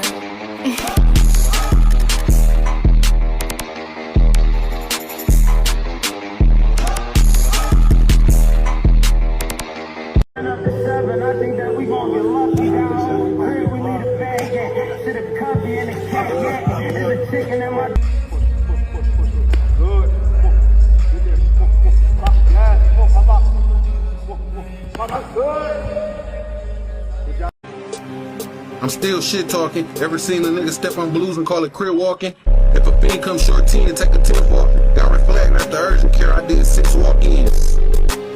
1,007 days, a million something. Offensive linemen don't need washboard abs, but a lot of guys train like that's the goal. A strong core helped me stay in the NFL for 12 seasons, but not the kind of core strength that most people think of. Your job as an O-lineman isn't to bend and burn. It's to transfer power from the ground up through your hands and to keep you from getting folded. Traditional ab exercises focus on spinal bending and returning to a tall position, which when battling in the trenches leaves huge gaps. Here's a simple training protocol for linemen that shows up on the field. You only need about 6 to 8 minutes, 2 to 4 days a week. First is a pass set pal-off hold. Sink low into your pass set, knees, hips bent, chest up. The band's trying to twist you, don't let it. Ribs down, breathe, and stay square. Make sure you hit it with your kick leg away from the anchor point and with your kick leg towards the anchor point. Second are dead bugs. This is pure pass set core control. Stay flat, push your low back into the ground, brace your core, moving one arm in the opposite leg into extension at a time. Return back to this position between each rep. Slow reps, 0 sway. And third, single arm farmer's walks. One heavy weight,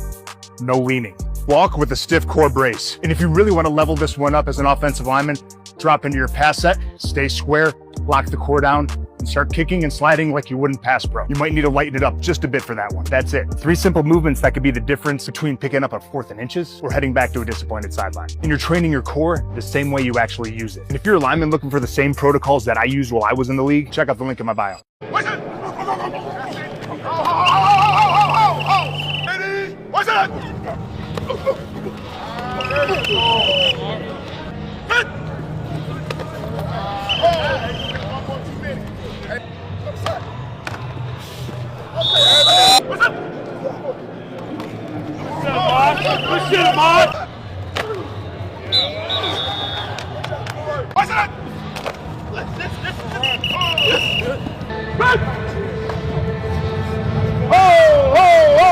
Hey, stop on the goddamn hole, man. God damn, good Bob Swamp. Good job, man.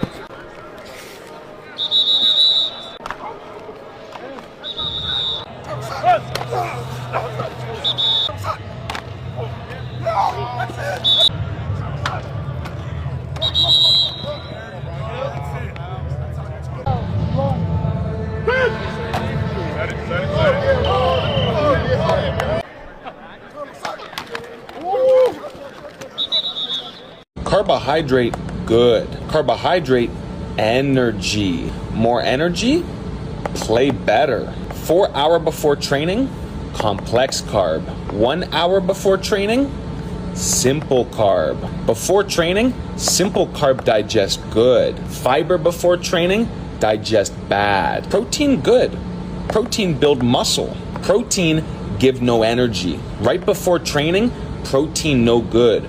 Protein hurt tummy. After training, protein good. After training, protein build muscle. After training, chocolate milk best. Chocolate milk have carb, protein, electrolyte. Hydration important. Body mostly water. Body lose water, body get dehydrated. Dehydrated, bad. Electrolyte, okay. Always need? No. Really sweaty? Okay. Long training? Okay. Everything else? No. Want more? Follow.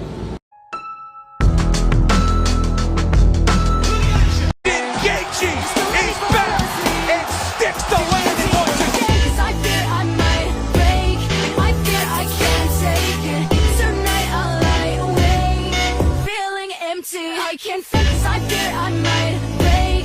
I fear I can't take it. Switch, switch, switch, switch, switch, and relax. Go. Okay, so walk it back. So that was a good. Now we're too slow coming out. So. The stronger your legs, the longer you live. Let me show you. When the lights shut off and it's my turn to settle down, my main concern, promise that you will sing about me. Promise that you will sing about me. I said when the lights shut off and it's my turn to settle down, my main concern, promise that you will sing about me. Promise that you will sing about me. I woke up this morning. Hill sprints are the safest way to get fast. Most athletes avoid sprints for fear of hamstring injuries. Hills fix that. Shorter stride lengths allow you to send it without the fear of injury. Once per week for 150 meters total volume is plenty. Give him more, give him more, give him more. Push, push, push. Let's go. Keep pushing. Tall hips, fast.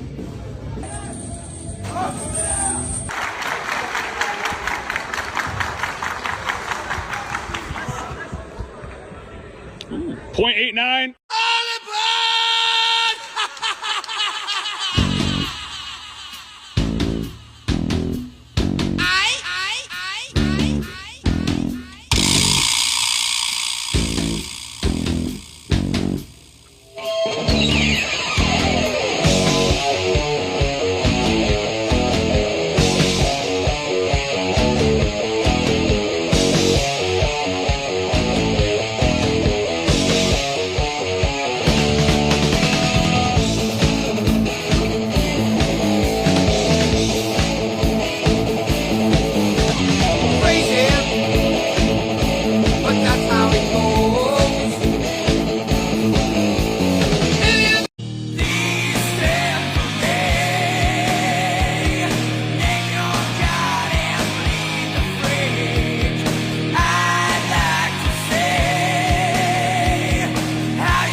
You're special, you do. I can see it in your eyes.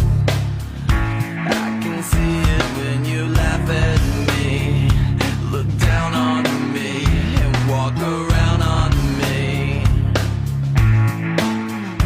Just one more fight about your leadership, and I will straight up leave your shit, 'cause I've had enough of this.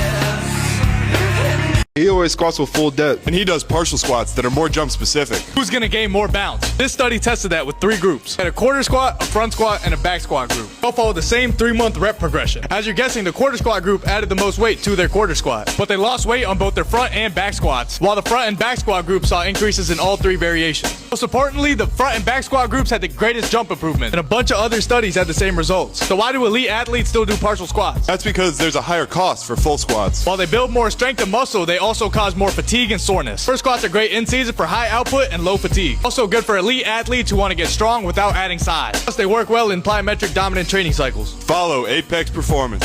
Let's build. The agility ladder is biologically forcing your feet to be slow. It's a principle called Fitt's Law. High accuracy demands low velocity. Your brain subconsciously breaks your feet just to ensure you don't touch the plastic. To fix it, first we induce post-activation potentiation. I overload the hip flexors with resistance. This forces the nervous system to recruit high threshold motor units that the ladder completely ignores. Next we move to neurological overspeed. The band unweighs my mass, tricking the CNS into firing at a frequency gravity usually makes impossible. Then we train medial edge reactivity. Receivers don't play flat-footed. I move my feet outside my frame to train the inside edge while pumping my arms to fire the entire kinetic chain. We are activating the twitch. The last step is raw transfer. No bands, no cones, just raw neurological output with body weight. This is what real foot speed looks like. Here's 3 ways you can perfect your double swipe on the D-line. Number 1, when you're doing a double swipe, don't throw it like a baseball bat. Don't just throw it one time. You want to throw it with like a circle. Think about circular motion so that way you can throw again and again and again. Instead of every time if I'm throwing it like a baseball bat, I only got one good swing in me, and then I'll expose my chest off to the offensive lineman. Throw it in a circle, not like a baseball bat. Number 2 is types of punches.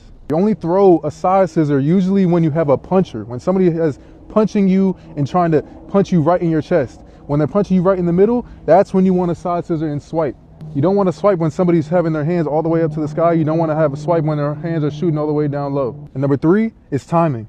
Your timing of your swipe is everything. What you really want to look at is probably the elbow. I don't like looking at the hand. I like looking at the elbow of the offensive lineman so that way I can tell when they're punching and fully extended with their arm. So that way I can time up that punch and meet their hands out there, and so that way I can protect my chest and come through off my double swipe and come through and finish the play. Elevate your game by visiting DLineDNA.com for D-line drill packs and one-on-one coaching.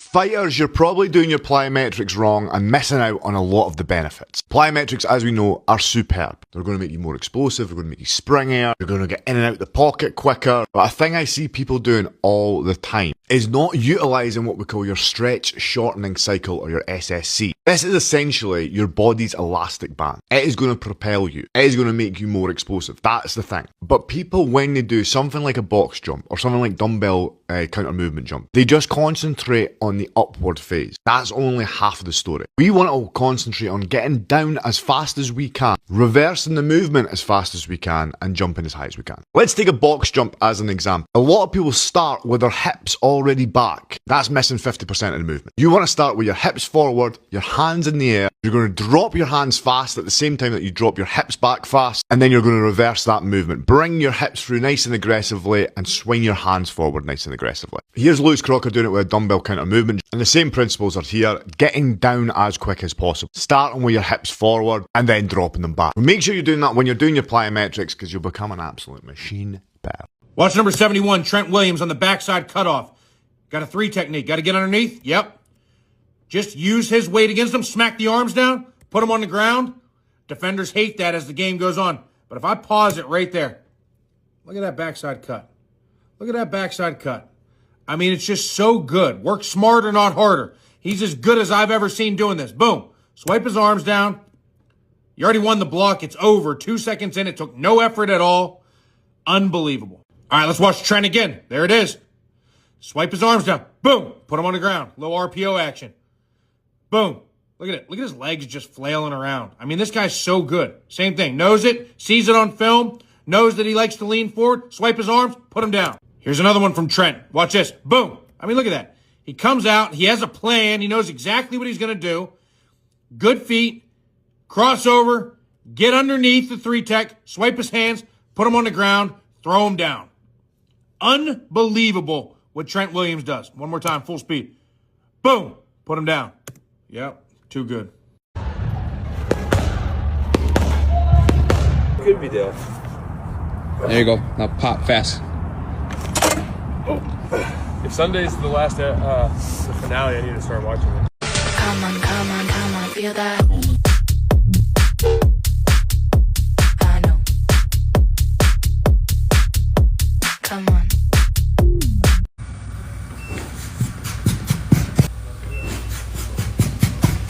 If you want to be an elite D lineman, here's 3 things you need to work on this offseason. Number 1 is get off. Having a low explosive get off that covers ground will get you more sacks than any other move. Number 2 is running the hoop. In order to bend to the QB, you have to be able to run the hoop. As you build into this drill, make sure you force yourself to bend more while gaining more ground. Number 3 is obvious. It's hand fighting. Hand fighting is something you can do on air, with a partner, or on a dummy bag. If you can't get the O-line's hands off you, you won't make plays. It's that simple. These 3 key drills are programmed along with all the other necessary D-line drills in the 5-star football package D-line editions in the link in my bio. Great way to get self-confidence back is to work harder. Whenever I would start feeling down, I would make sure to come in a little bit earlier and stay a little bit later. Because this always gave me a mental edge knowing that nobody else is doing what I'm doing. As soon as I wake up, I know that I'm one up on my teammates. I know that I'm one up on my competitors that I'm going to face because I know they aren't doing what I'm doing. As well as when I'm going to sleep at night, I know I have a one-up advantage on them as well. And it just keeps a positive winning momentum going for you. To show up to practice overly prepared. To show up to game day overly prepared, knowing that you did everything you possibly could to get ready for this game, automatically gives you the psychological advantage for yourself. You play more free, you play more loose, you accept the outcome at the end of the game, end of the practice, when you know you've done everything you possibly could in order to prepare for it. Try this rep scheme to blow up your strength and your size. So this rep scheme is called the Mattis cluster set. You're gonna do 5 doubles with 30 seconds rest between each double. So you're gonna do a double, you're gonna hit 2 reps, you're gonna rest 30 seconds, hit 2 reps, rest 30 seconds. You're gonna do that 5 times at 83% of your max. So it could be on a back squat, a deadlift, a bench press. Then you're gonna rest 5 minutes, you're gonna go on the back end. 5 singles, 30 seconds rest, blow up your strength, blow up your size, and get totally slaughtered by the sweet Mattis cluster set. Peace. If you want to become insanely strong and do things that you thought were probably not possible, watch this video. Let's talk about tendon strength. These are your tendons and they attach to your muscles. But there's something really interesting about the relationship to your muscles, tendons, and your brain. If your tendons are weak, your brain will actually limit the amount of force your muscles can put on them. That's to prevent them from getting ruptured or injured in some way. So if you want to be really strong, you have to have strong tendons. Here are a few ways to train them. The safest way to train tendons is by doing isometrics, which could be just hanging on a ledge for a certain amount of time. It's also the simplest method. One of my favorite ways to train tendons is by using a force curve. And all that basically means is an isometric contraction where the intensity goes up and down. And the simplest way I've found to train this is by using my 20mm ledge and doing a form of kettlebell swing with it. By doing this, we're basically mimicking rock climbing, which brings me to my last way of training tendons, rock climbing. That's one of the main reasons climbers are so strong. They're constantly challenging their tendons by putting them through those force curves and exposing them to high levels of resistance over long periods of time. Overall, pretty much any resistance you put on the tendons will train them. I get a lot of questions about fat grips and using a fat bar. Those will train your tendons. In my opinion, not as ideally as using a flat ledge, but you'll still get great training from it. One note about tendons is they take a very long time to train, sometimes up to 6 times longer than muscles do, and that's due to their low circulation. So when training your tendons, it's not a sprint, it's a marathon. Train safely and prepare to train for a very long time. Hopefully this helps. Go! Yes! Yes! Yes! Go! Yes! Hey! So we're getting as high as we can. We try to bounce off the ground. High as we can, then we try to jump off the ground. By the way, it looks like a lot of people are kind of standing around. Believe it or not, X Factor is mostly standing around because you have to recover. Good. So what we're looking for here is to get that medicine ball up as high as we can, be as quick as we can off the ground, and I want to see also the small little detail, that medicine ball. He's going to start tall. He's going to think about ripping it down as fast as he can so we can create as much eccentric, basically velocity down. Good. Pop. 3 cues you need to run faster. Number 1, shoulders forward, hips tall. A lot of D1 and professional coaches teach this, but I'm just telling you right now, instant life changer, especially if you have super stiff tendons and you're very good at producing a lot of vertical force. You have heavy PRs in the weight room, but it doesn't seem to translate to the track. Number 2, pumping your arms.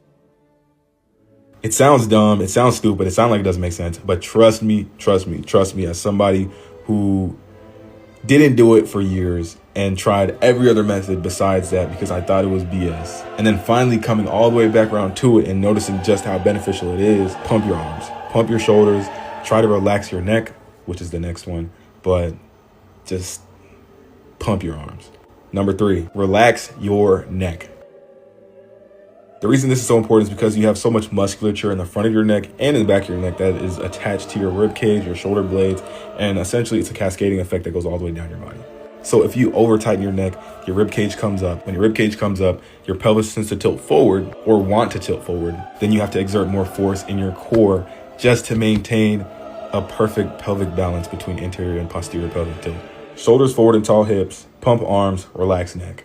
NFL players don't train to lift heavy. They train to move weight fast. Because on Sunday, the only thing that matters is how fast you can create force. I played 12 NFL seasons on the O-line and incorporated velocity-based training every week. This kind of training is exactly what it sounds like. You track or control the bar speed. Why? Because speed tells the truth. If the bar is flying, you're building power. If the bar is crawling, you're practicing being slow and tired. NFL guys use velocity to auto-regulate on the fly, manage fatigue, and stay explosive all season. You don't need a fancy 5-figure setup that gives you digital readouts to do this. Use one of these. Option 1, zero tech, just rules. Pick a load you can move fast for 2 to 4 reps. Your rule, the set ends the second your speed drops or it turns into a grind. Clean reps only. I love incorporating bands and chains while doing this. Option 2, phone slow motion. Film from the side, same range every time. If your reps look slower than the baseline, drop 5 to 10% or cut out a set. And option 3, simple stopwatch. Time your full set. If it takes 10 to 20% longer than your first set, you are done with speed work. Here's a good starter template. 2 days a week after a warm-up, 6 to 10 reps of 2 on squat or bench at a weight you can move explosively. Full rest, every rep fast. And this kind of work I program specifically in my workouts for linemen. If you haven't checked that out yet, the link's in my bio. That's velocity training. You're training power, not just pain.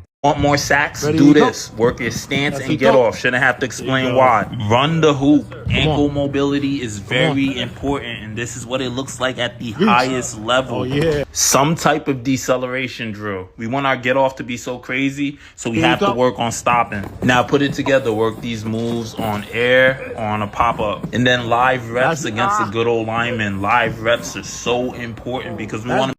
Power training for the upper body doesn't need to look like how your lower body training is. With your upper body, you should be moving heavier weights faster because it is less reliant on the stretch shorten cycle and more power comes from overall strength and force output with the upper body. This doesn't mean that you neglect any sort of plyometric or throw variations in order to get more powerful. It just means more of your training should come from strength for the upper body.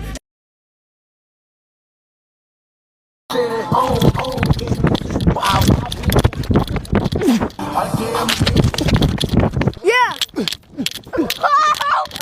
Where'd it go?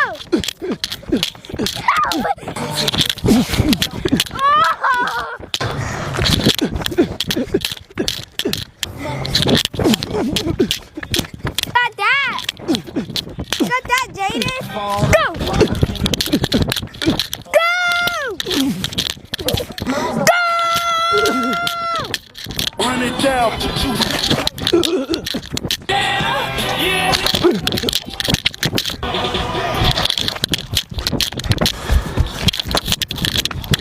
Ever wondered why NFL players use these bikes? Think about what football really is. Short, violent bursts repeated over and over again. These fan bikes let you empty the tank like you would on the field. Then you hit your recovery period and do it again. Here's how football players can use the fan bike this offseason. I like aiming for 2 hard sessions a week, ideally following an upper body workout. That way your legs stay fresh for speed days and ready to attack that strength work. But without that interval work, you still lack real conditioning. You don't need to live on this thing, you just need quality reps you can repeat. Most of these bikes measure wattage, which is a great indicator to go off of as you're doing your sprint. That way you can set a bar and know you have to stay above a certain power output. This keeps you honest and it's huge. Here's 3 protocols for you to work in when you want fast, meaningful conditioning. The first protocol, quality sprints. 10 seconds, as hard as you can. And then 50 seconds rest for 10 reps. Try to keep every rep identical. Second protocol, play clock. 6 seconds of violence, 30 seconds of rest. 12 reps total. Treat each one like a real snap and go all out. The third protocol, classic Tabata. 20 seconds on, 10 seconds off for 8 rounds. Use this as a prove it day, not a weekly routine. The bottom line, fan bikes build the explosion, recovery, and explosive rhythm that football is built on without beating up your joints or wasting your time. If you're a lineman looking for more training and nutrition tips, check out the fall. Links in my bio. So if I catch a falling object, every muscle in my upper torso turns on proportionally at the same time. That's what you want to happen in sport. So we started to devise training methods of we altitude drop everything. Every position, we drop weights, everything. And if you can stop that and show the brain, hey, look, I'm stable here, I'm good. The reoccurring force that's going to leave you is going to be way higher. Little Johnny needs private, individualized training. But please, I want to make sure he gets the right attention that he needs. He needs to be pushed as well as possible. This is something that happens a lot, oftentimes from parents who have no idea what group training can do. You can get a high school kid to back squat 515 for 10 reps? This dude is an absolute freaking phenom, and we're watching the entire team is amped. And what happens? They watch this dude go to town. They watch him toy big time weight. They see him in training all of the time, pushing all the time, lifting hard. And what ends up happening when you have large group settings, it brings everybody up. The energy is through the roof. Everybody wants to get better. Everybody wants to celebrate the wins. And everybody wants to dominate when they play on the freaking field. This is why I love group training. So next time somebody asks me, I'm just going to be like, nope.